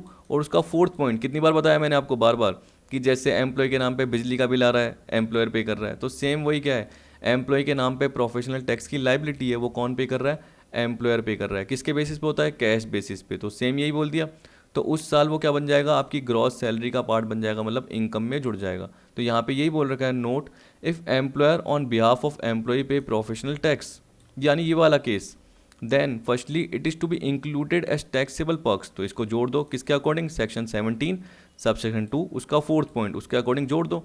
फिर उसके बाद डिडक्शन अलाउ करो, उसके बाद क्या करो, लेस करो, ठीक है। And further it is allowed as deduction under section 16(3), ये बोल दिया। जैसे यहाँ पे इलस्ट्रेशन में दे रखा है, mister Rohit a non government employee has the following salary details, basic salary है 5000 पर मंथ, डीए है 2000 per month, entertainment allowance 300 per month, professional tax paid by employee 600, employee ने पे करा है, LIC premium paid by employer 3600, income tax paid by employee ₹2000, professional tax paid by employer on behalf of employee 1600। तो देखिए ये वाला नहीं है, लेकिन ये वाला आ जाएगा किसमें, टैक्सेबल पर्क्स के फॉर्म में जुड़ जाएगा। डिडक्शन कितनी मिल जाएगी, एक तो ये वाली भी मिल जाएगी और ये वाली भी मिल जाएगी, ठीक है। जितना पे करा, चाहे एम्प्लॉय ने पे करा चाहे एम्प्लॉयर ने, डिडक्शन मिल जाएगी पूरी। लेकिन टैक्सेबल पर्क्स के फॉर्म में कौन सा जुड़ेगा, अगर एम्प्लॉय के बिहाफ पे एम्प्लॉयर पे करता है तो वो टैक्सेबल पर्क्स बन जाता है किसके अकॉर्डिंग, सेक्शन 17 सबसेक्शन 2 उसके फोर्थ पॉइंट के अकॉर्डिंग। आपको टैक्सेबल सैलरी फाइंड करनी है। देखिए 5000 पर मंथ बेसिक सैलरी है और 2000 पर मंथ डी है, नीचे देख लेते हैं। देखिए 5000 इंटू 12, 2000 इंटू 12। अब देखना मैं एक एक करके ऊपर आपको बताते जाता हूँ। एंटरटेनमेंट अलाउंस 300 पर मंथ है तो 300 इंटू 12 3600 हो गया। Professional tax paid by employee कितना आपका 600 है, और यहाँ पे बोल दिया तो ये तो चलो एम्प्लॉय ने पे करा है तो ये इनकम में जुड़ेगा नहीं, लेकिन ये वाला जुड़ जाएगा। तो आप देख सकते हो कि ये पर्टिकुलर 1600 आपको ऐड किया हुआ दिख रहा होगा, ये देखिए दिख गया टैक्सेबल पर्क्स के फॉर्म में। एक और है LIC प्रीमियम किसने पे करा है, एम्प्लॉय ने पे कर रहा है, किसने, एम्प्लॉय ने। इनकम टैक्स एम्प्लॉय ने पे कर रखा है तो ये खर्चों के फॉर्म में, अगर इनकम टैक्स एम्प्लॉयर पे करता तो ये भी एक तरीके से क्या होता कि एम्प्लॉय की ऑब्लिगेशन एम्प्लॉय ने पे करती, जैसे इसमें, तब ये इनकम में जुड़ जाता। लेकिन ये क्यों नहीं जुड़ा, क्योंकि ये एम्प्लॉय ने पे करा है। और ये क्यों जुड़ा, क्योंकि ये एम्प्लॉयर ने पे करा है, जो कि LIC प्रीमियम किसका है, एम्प्लॉय का है, किसका है, एम्प्लॉय का है। तो 3600 देखना आपको दिख जाएगा, दिख गया 1600 3600 हो गया 52। एंटरटेनमेंट अलाउंस और DA मिला के अलाउंस हो गया 27600 और ये हो गया बेसिक। तो टोटल मिला के ग्रॉस टैक्सेबल सैलरी होगी 92800। स्टैंडर्ड डिडक्शन मिलती है 50000 और gross salary which is less तो 50000। Entertainment allowance, assessee is a non government employee इसलिए एंटरटेनमेंट अलाउंस की डिडक्शन नहीं मिलेगी। देखिए ये भी हो गया।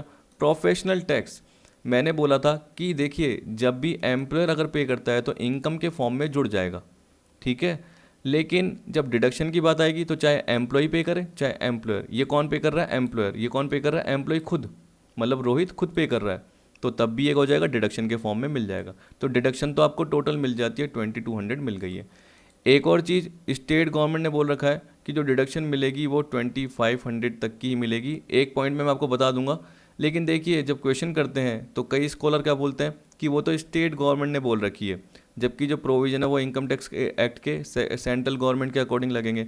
तो उस केस में हम क्या बोलेंगे कि ज़रूरी नहीं है कि डिडक्शन इतनी ही लो, ज़्यादा की भी ले सकते हैं। एक बार मैं आपको दिखा दूंगा, उसमें लिखा हुआ है।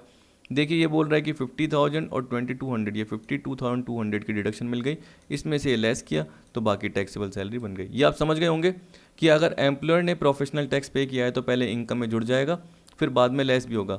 और अगर एम्प्लॉय ने प्रोफेशनल टैक्स पे करा है तो इनकम में नहीं जुड़ेगा, क्योंकि वो एम्प्लॉय का खर्चा है, वो इनकम के फॉर्म में नहीं है, इसलिए नहीं जुड़ेगा। लेकिन डिडक्शन उसको मिल जाएगी, तो 16 + 6 22 हो जाएगी। डिडक्शन तो उसको तब भी मिल जाएगी, ठीक। अब एक बार दिखा देता हूँ, 1 मिनट। देखिए जैसे ये रहा प्रोफेशनल टैक्स दे रखा है, ये बोला it is levied by a state under article 276 और कॉन्स्टिट्यूशन, ये आपने देखा था। SG can not impose more than ₹2500 as profession tax, ये आ गया। इसका मतलब जो आपको डिडक्शन मिलेगी वो 2500 तक की मिलेगी, ये बोल रहा है। लेकिन आगे क्या बोल दिया, it is deductible only when it is actually paid by the employee during previous year. ये कब डिडक्टेबल होगी, अगर एम्प्लॉय ने एक्चुअली पे करा है, पेड यानी जिस साल। अब ये तो मैंने आपको बता दिया था कि प्रीवियस ईयर पे करा है तो उस हिसाब से डिडक्शन मिल जाएगी। लेकिन अगर एम्प्लॉयर पे कर देता है तो पहले वो इनकम में जुड़ जाएगी, फिर बाद में डिडक्शन मिल जाती है। लेकिन अभी हम 2500 की बात कर रहे हैं, तो यहाँ पे देखिए क्या बोल रहा है, student should note that limit of ₹2500 is for the levy of professional tax in a previous year by the state government. However under income tax act there is no such limit on claiming deduction in a previous year. इसका मतलब deduction की limit नहीं है। इसलिए अगर 5000 रुपये professional tax के form में पे किए जाते हैं, चाहे एम्प्लॉय पे करे चाहे employer, whole of ₹5000 will be deductible in the previous year in which it is paid, ये बोल दिया। तो इसका मतलब क्या है कि ये स्टेट गवर्नमेंट के अकॉर्डिंग लगाई गई लिमिट है। तो अगर स्टेट गवर्नमेंट चाहे तो उस हिसाब से वो क्या बोल देगा कि आपको डिडक्शन क्या करनी है, 2500 की लेनी है। लेकिन इनकम टैक्स एक्ट के अकॉर्डिंग आप देखोगे तो स्टेट गवर्नमेंट का यहाँ पे पार्ट नहीं आ रहा ना। तो हम क्या बोलेंगे कि 5000 अगर पे करते हैं, 4000 पे करते हैं, 3000 पे करते हैं तो उसकी भी डिडक्शन मिल सकती है। तो मेरे हिसाब से तो इनकम टैक्स एक्ट के अकॉर्डिंग चलो, इसलिए पर्टिकुलर मैंने यहाँ पे कोई प्रोविज़न लिया भी नहीं है। मैंने आपको जब भी ये पीडीएफ कवर कराई है, कहाँ गई ये वाली, तो आप देखिए मैंने ऊपर कहीं भी नहीं ये लिखा है। और वैसे भी अभी मेरा अमाउंट 2200 आ रहा था, लेकिन इससे ज़्यादा भी आता तब भी मैं डिडक्शन ले लेता, क्योंकि मैंने कहीं भी आपको थियोरटिकल पार्ट में 2500 ये नहीं बताया। तो वैसे आपको देखने की ज़रूरत नहीं है, लेकिन अगर एग्ज़ाम में आ गया कि स्टेट के अकॉर्डिंग कितनी लिमिट है तो याद रखना 2500 लिमिट बता रखी है डिडक्शन की। यानी डिडक्शन जो यहाँ पे लेंगे इधर तो सिर्फ 2500 तक की मिल सकती है। यानी एक्चुअल डिडक्शन मान के चलिए अगर 3000 निकल के आ रही है टोटल मिला के, लेकिन यहाँ पे 2500 तक की ले सकते हैं स्टेट के अकॉर्डिंग। अगर क्वेश्चन में बोल दिया थियोरटिकली याद रखना, ठीक है, लेकिन इनकम टैक्स एक्ट यानी सेंट्रल नहीं बोल रहा है, स्टेट गवर्नमेंट के अकॉर्डिंग बोल रहा है, बस ये याद रख लेना। अब देखिए एमसीक्यूज दे रखे हैं, इसमें क्या बोल रखा है, वही maximum standard deduction under the head salary shall be, तो हमें पता है कितनी होगी 50,000, कितनी होगी 50,000। The standard deduction is allowed from gross salary to the maximum rupees, ये गलती से 40,000 आ गया, इसको मैं 50 कर दूंगा।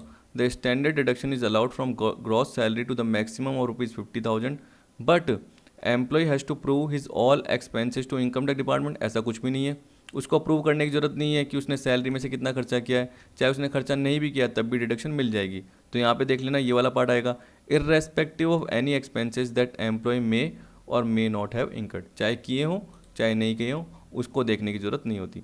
थर्ड देखिए क्या बोल रहा है, professional tax is charge under which article of constitution of India. अभी हमने देखा था 276, तभी देखिए मैं जल्दी जल्दी बता रहा हूँ क्योंकि नॉर्मल सा पार्ट है, मुझे अलग से वीडियो बनाने की जरूरत नहीं पड़ेगी, सिंपल सा है। क्योंकि आपके अगर एक दो पर्टिकुलर चीज़ में डाउट भी होते हैं तो वो आप इंडिविजुअली मेरे से पूछ लेते हो, तो इससे अच्छा मैं यहीं पे क्लियर कर देता हूँ। Employer contribution to SPF shall be, अब देखिए क्या है एम्प्लॉयर का कॉन्ट्रीब्यूशन, अब याद रखना मैंने आपको बताया था एसपीएफ, फिर बताया था आरपीएफ, फिर बताया था यूआरपीएफ और फिर बताया था पीपीएफ। पीपीएफ में तो छोड़ दीजिए क्योंकि एम्प्लॉयर का कंट्रीब्यूशन होता ही नहीं है। अब आपको पता चला एसपीएफ में, आरपीएफ में, यूआरपीएफ में। आरपीएफ में ध्यान है कितना, 12% of basic salary, basic salary बोल रहा हूँ सॉरी, 12% ऑफ सैलरी। सैलरी का मतलब क्या हो गया, इसमें आपका बेसिक आएगा, डीए आएगा जो रिटायरमेंट बेनिफिट का पार्ट है, और कमीशन आएगा अगर फिक्स परसेंटेज के फॉर्म में है, तो इतना एग्जेम्प्ट होता है। और एसपीएफ में क्या होता है, फुली एग्जेम्प्ट होता है, ठीक है। यूआरपीएफ में क्या लिखा था मैंने, नॉट टैक्सेबल, इसका मतलब इसमें भी फुली एग्जेम्प्ट होता है। तो एम्प्लॉयर का कंट्रीब्यूशन एसपीएफ में और यूआरपीएफ में फुली एग्जेम्प्ट होता है, आरपीएफ में 12% ऑफ सैलरी एग्जेम्प्ट होता है, और पीपीएफ में कोई एम्प्लॉयर होता ही नहीं है क्योंकि इसमें पब्लिक कंट्रीब्यूशन कर रही होती है, तो ज़रूरी नहीं है कि एम्प्लॉयर एम्प्लॉय का रिलेशनशिप हो, सीधी सी बात। तो फोर्थ का अपना आएगा ए, फुली एग्जेम्प्ट, ठीक है। फिर देखिए बोल रहा है कि interest credited to SPF, interest credited to SPF ये भी एग्जेम्प्ट होगा, चाहे सीधी सी बात है एम्प्लॉयर का कंट्रीब्यूशन का हो चाहे एम्प्लॉय के कंट्रीब्यूशन का हो, वो जनरली फुली एग्जेम्प्ट होगा। देखिए मैं लमसम की बात नहीं कर रहा, चाहे आप लमसम भी बोलोगे ना एसपीएफ में, तो उसमें तो सारा अमाउंट जो भी एंड में मिला रिटायरमेंट में वो भी एग्जेम्प्ट होता है क्योंकि इसमें कोई भी एक्स्ट्रा कंडीशन नहीं होती। तो interest credited to SPF shall be fully exempt, ठीक है। अब सिक्स्थ देखिए, तो आगे जो पार्ट दे रखे हैं वो कन्फ्यूजन के लिए दे रखे हैं। जैसे आप देखिए ये बोल रहा है टोटल कंट्रीब्यूशन, कंट्रीब्यूशन मतलब पीएफ में जितना अमाउंट जमा है उसका 9.5% तक एग्जेम्प्ट होता है, वो किस में होता है, वो आरपीएफ में होता है। किस में होता है, आरपीएफ में। ऐसा सोचने की जरूरत है। अभी हम कौन सा देख रहे हैं, एसपीएफ का देख रहे थे, पर आपको जो रॉन्ग आंसर है, रॉन्ग ऑप्शन है, उसका भी पता होना चाहिए कि ये किससे रिलेटेड है। अब जैसे 8.5% ये है ही नहीं, ठीक है, फुली टैक्सेबल होगा ही नहीं, सीधी सी बात है, तो फुली एग्जेम्प्ट ही होगा। इस तरीके से सोच के चलिए। अब sixth, employees own contribution to RPF oblique PPF shall be, ये ऑब्लिक है याद रखना। तो मैंने आपको ये बताया था कि अगर सैलरी में से लेस है तो वापस ऐड कर दो, ग्रॉस सैलरी निकालने के लिए आपको बताया। अगर नेट सैलरी है तो वापस से ऐड कर दो, ये बताया था।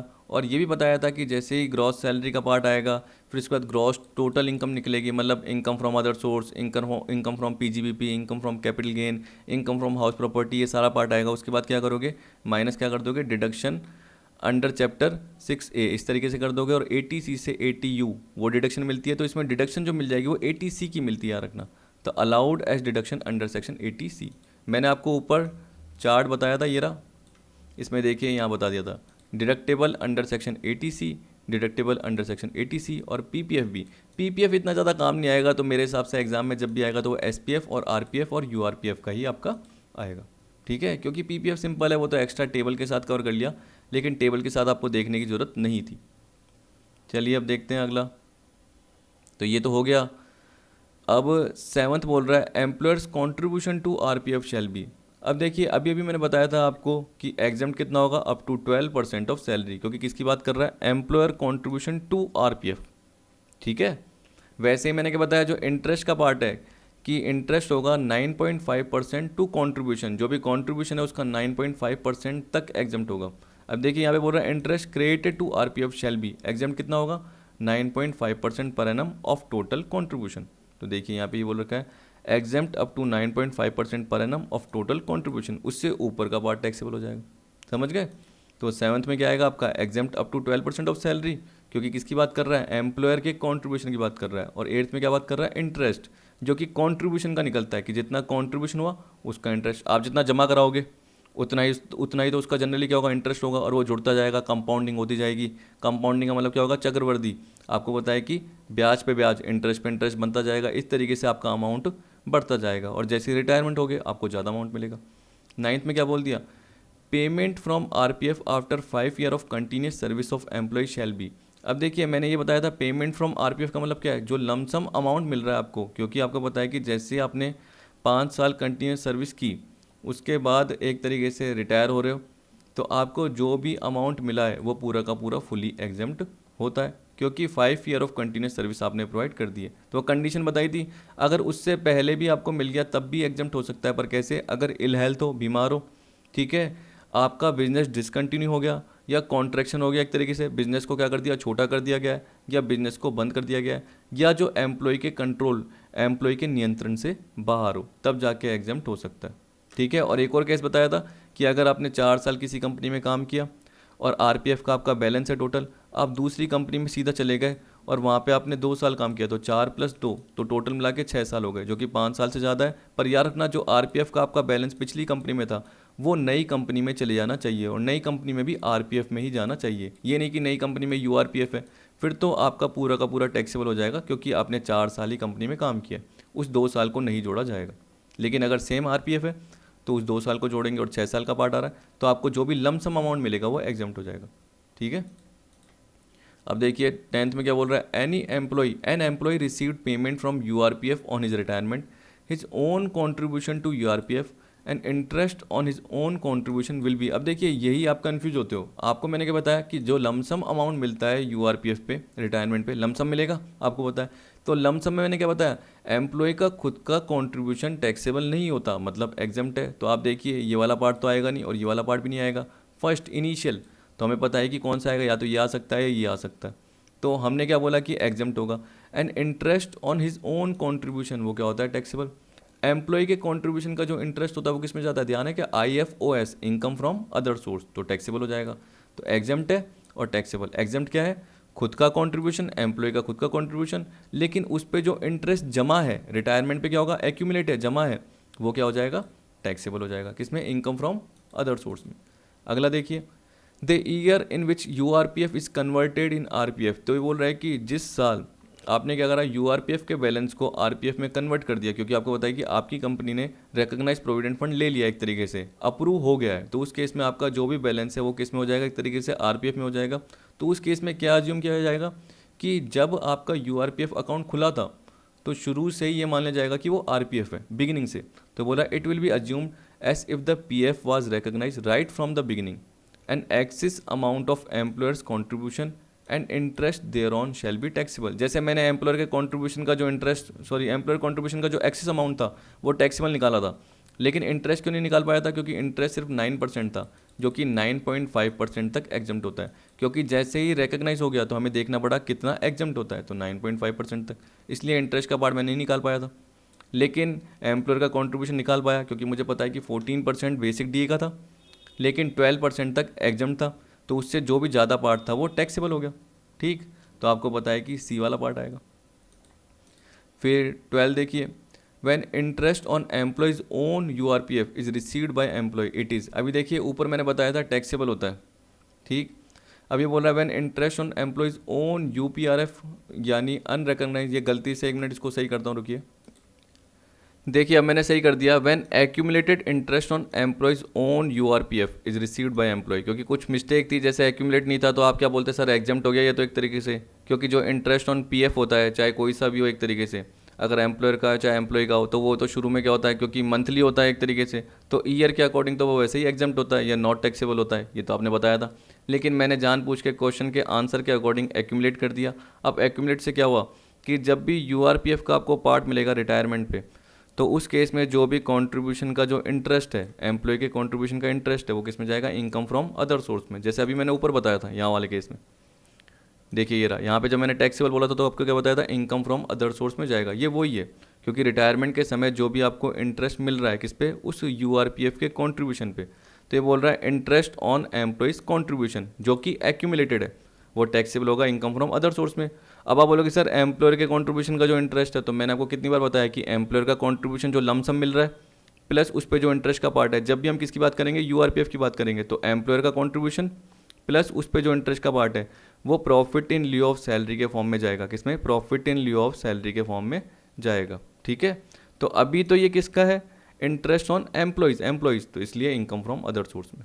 अब देखिए मैं आपके लिए इतनी मेहनत कर रहा हूँ क्योंकि मैंने जब भी कोर्स बोला था तो मैंने क्या बताया था, पास्ट ईयर के एमसीक्यूज दूंगा, फिर भी मैं आपको इंपॉर्टेंट एमसीक्यूज इतने दे रहा हूँ आपकी प्रैक्टिस के लिए। तो थोड़ा क्या ये मैंने जल्दी में प्रोवाइड किया, इसलिए थोड़ी थोड़ी मिस्टेक बीच बीच में है, क्योंकि मैंने इसके फॉन्ट वॉन्ट चेक नहीं करे, क्योंकि मुझे क्या लगा कि पहले आपको सिर्फ थ्योरेटिकल पार्ट ही बताना चाहिए, फिर मुझे लगा कि यार इससे आपकी नाइंसाफ़ी हो जाएगी, थोड़े से आपको क्वेश्चन भी कवर करा देना चाहिए, थोड़ी सी आपकी प्रैक्टिस और हो जाएगी, इसलिए मैंने और क्वेश्चन कवर कर लिए। नहीं तो मेरी कोई रेस्पॉन्सिबिलिटी नहीं है इनके लिए कि मैं आपको एक्स्ट्रा क्वेश्चन कराऊँ, क्योंकि मैंने जो कोर्स में बोला था पास्ट ईयर के एमसीक्यूज ज़्यादा मैं प्रोवाइड कराऊंगा, लेकिन फिर भी मैं सारे के सारे आपको इंपॉर्टेंट एमसीक्यूज प्रोवाइड कर रहा हूँ, लेकिन फिर भी आप उसको सॉल्व नहीं करते हो। ठीक है, तो इसलिए थोड़ा सा मैं भी डीमोटिवेट हो जाता हूँ कि आपने जो पर्टिकुलर जितने भी आंसर है वो ढंग से प्रोवाइड नहीं करे, या प्रोवाइड कर भी रहे हो तो उसमें बहुत ज़्यादा मिस्टेक कर रहे हो, तो इसका मतलब आप पीडीएफ क्या कर रहे हो, ढंग से रीड नहीं कर रहे हो। तो पीडीएफ को ढंग से रीड करो, जो बता रहा हूँ वो ढंग से देखिए, जो भी थियोरेटिकल कॉन्सेप्ट है ढंग से देखोगे तब जाके क्या करोगे, नेट या जेआरएफ जो भी है वो क्लियर कर पाओगे। देखिए बोल रहा है for previous year 1920 mister P receive a salary of 2,80,000, mister P's contribution to employees RPF account ₹59,000। अब देखिए मिस्टर पी ने जो कॉन्ट्रीब्यूशन किया एम्प्लॉय के आरपीएफ में 59, उसको किसने बोला होगा, एम्प्लॉयर ने बोला होगा, and matching contribution has been made by employer, तो उतना ही एम्प्लॉयर भी कॉन्ट्रीब्यूट कर रहा है। Taxable income of mister P will be, अब आपको बताया कि आरपीएफ में जो कॉन्ट्रीब्यूशन होता है वो सैलरी का कितना होता है, 12%। ठीक है, एग्जाम्ट बोल रहा हूँ कि एग्जाम्ट कितना होगा, 12% तक एग्जाम्ट होगा, क्योंकि बोला taxable income of mister P will B. तो आप कैसे दिखाओगे, जब भी आप कंप्यूटेशन ऑफ सैलरी निकालोगे तो आप क्या बोलोगे कि बेसिक सैलरी कितनी है, 2,80,000 ऐसे बोलोगे, प्लस उसमें क्या बोलोगे कि जो भी ये कंट्रीब्यूशन हुआ आरपीएफ का, एम्प्लॉयर का जो कंट्रीब्यूशन हुआ आरपीएफ का वो कितना है, 59,000 है, ये लिखोगे। उसमें से माइनस क्या कर दोगे, एग्जाम्पशन कर दोगे, कितनी करोगे, सैलरी का 12% तक का एग्जाम्पशन का पार्ट है। अब सैलरी में क्या आता है, बेसिक आता है प्लस डीए आता है, यहाँ पे कहीं नहीं दे रखा, तो यहाँ पे हमें पता है कि सिर्फ सैलरी दे रखा है, तो एक बार 280 का 12% निकालिए। तो देखिए मैं निकाल लेता हूँ ये कैलकुलेटर पे, तो ये आ गया 280, इसका 12%, तो ये आ गया 33,600, ये मैंने निकाल लिया। इसको मैं एक बार लेस कर लेता हूँ 59 में से, तो ये आ गया अपना 25,400, ये टैक्सेबल हो गया। क्यों, क्योंकि इतना एग्जाम्प्ट है 59 में से। एम्प्लॉयर ने जो भी कंट्रीब्यूशन किया वो आपकी इनकम का पार्ट बन जाएगा, लेकिन उसमें से एग्जाम्प्ट कितना होगा, 12% ऑफ सैलरी, और बाकी आपका टैक्सेबल बन जाएगा। तो देखिए टैक्सेबल बन गया 25,400, 280 प्लस 25,400, 3,05,400 बन गया। ठीक है, अगर इसको कवर करना है किसी और की तरह, तो देखिए मैंने अभी आपको एग्जाम्पल बताया था, एक मिनट, ये वाला देखिए केस भी बताया था, तो यहाँ पे 20,000 आपको मिला है। ठीक है, एक तरीके से हम बोल सकते हैं कि एम्प्लॉयर क्या कर रहा है, पीएफ में कंट्रीब्यूट कर रहा है, तो वो तो बाद में आपको लमसम मिलेगा, लेकिन आपको पता है कि साल के अकॉर्डिंग आपको ग्रॉस सैलरी का पार्ट निकालना है, तो आप क्या बोलोगे, एम्प्लॉयर ने जो भी कंट्रीब्यूशन किया है वो हमारी इनकम का पार्ट बनेगा, लेकिन उसमें से एग्जाम्पशन कितनी मिलेगी, 12% ऑफ सैलरी, तो ये हमने निकाल लिया था, तो बाकी टैक्सेबल बन गया था। सेम यही पार्ट। वैसे ही अगर यूआरपीएफ से आरपीएफ था, तो उस केस में हमने क्या बोला कि अगर वो आरपीएफ होता शुरू से ही, तो उस केस में 12% ऑफ सैलरी एग्जेम्प्ट होता, तो इतना एग्जेम्प्ट हो गया और बाकी क्या हो गया, ये टैक्सेबल हो गया। लेकिन ये कब होगा टैक्सेबल, जिस साल ये आरपीएफ में कन्वर्ट हुआ है, तो उस साल क्या हो गया, ये 4200 जो पार्ट है पुराना, ये टैक्सेबल हो जाएगा, प्लस इस साल का जो भी निकला 2640 ये भी टैक्सेबल हो जाएगा, तो टोटल मिला के ये टैक्सेबल था। इस तरीके से आपका कवर हो गया। तो आई होप आपको सारा पार्ट समझ में आया होगा। तो ये तो मैंने कवर कर दिया। अब देखिए बड़े क्वेश्चन तो मैं कवर नहीं कराऊंगा, क्योंकि मैंने बीच बीच में छोटे बहुत सारे क्वेश्चन कवर करा दिए, और एग्जाम में जो आते हैं वो आपके क्या आते हैं, थ्योरेटिकल बहुत ज़्यादा आते हैं, और बीच बीच में छोटे छोटे क्वेश्चन आते हैं जो कि मैंने बहुत सारे कवर करवा दिए। तो मुझे एक बड़ा क्वेश्चन कवर कराने की ज़रूरत नहीं है, लेकिन फिर भी जब भी हमारे क्या होगी 10 की 10 यूनिट्स कवर हो जाएगी, तो हम वापस से थोड़ा सा रिवाइज तो करेंगे कुछ ना कुछ, या कुछ इंपॉर्टेंट थ्योरेटिकल पार्ट भी कवर कर लेंगे जो कहीं ना कहीं आपको क्वेश्चन में दिख जाते हैं, जो मैंने नहीं कवर करा है या आपने मेरे को बोले। तो उस तरीके से मैं बीच बीच में इनको कवर करवाता रहूँगा। लेकिन अभी जो मैंने करवा दिया उनको आपको वापस से रीड करना है। मैंने क्या बताया कि आप क्वेश्चन जरूर देखिए, नहीं तो मैं डीमोटिवेट हो जाता हूँ कि मैंने इतने सारे प्रोवाइड करे। मैंने 44 MCQs आपको प्रोवाइड करा है, 45 करा है। कितना टाइम लगता है आपको पता है? 2 दिन लगते हैं, क्योंकि उस पर्टिकुलर MCQs को करेक्ट करना पड़ता है। क्योंकि अगर एक भी मिस्टेक हो गई, 2 भी हो गई, तो आप क्या बोलोगे, यार सर ने तो गलत बता दिया, सर को तो आता ही नहीं है, यही बोलोगे, माइंड में यही रहेगा। ठीक है, तो मैं इतनी मेहनत कर रहा हूँ, आंसर को टिक कर रहा हूँ आपके लिए, आपको अनसॉल्व देता हूँ, फिर सॉल्व देता हूँ, और देते कितने रिप्लाई हैं, 4 जने 5 जने। ठीक है, फिर आपका जमा कराने का, या तो आपको फ़ीस कम लग रही है, अगर फ़ीस में ज़्यादा रखता 15,000 20,000, फिर उस हिसाब से क्या बता, आप एफर्ट करते, मेरे को बोल भी सकते। आपको फ़ीस कम लग रही है इसलिए मेरे को बोलते भी नहीं हो, रिक्वेस्ट भी नहीं करते कुछ कि सर पर्टिकुलर ये बताइए 4-5 जनों के अलावा, बाकी सारे तो ऐसे शांत बैठे ग्रुप में जैसे कोई सांप सूंघ गया हो। तो देखिए प्रैक्टिस तो आपको करनी है, प्रैक्टिस ज़रूर कीजिए। थोड़ा थोड़ा गुस्सा कभी कभी हो जाते हैं, गुस्से को इग्नोर करना। वीडियो पसंद आती है तो वीडियो को लाइक ज़रूर करना, शेयर मत करना क्योंकि पब्लिक में नहीं है, ये अनलिस्टेड ही है एक तरीके से। तो वीडियो को लाइक ज़रूर कर देना, एक तरीके से मोटिवेट हो जाते हैं। तो वीडियो देखने के लिए थैंक यू।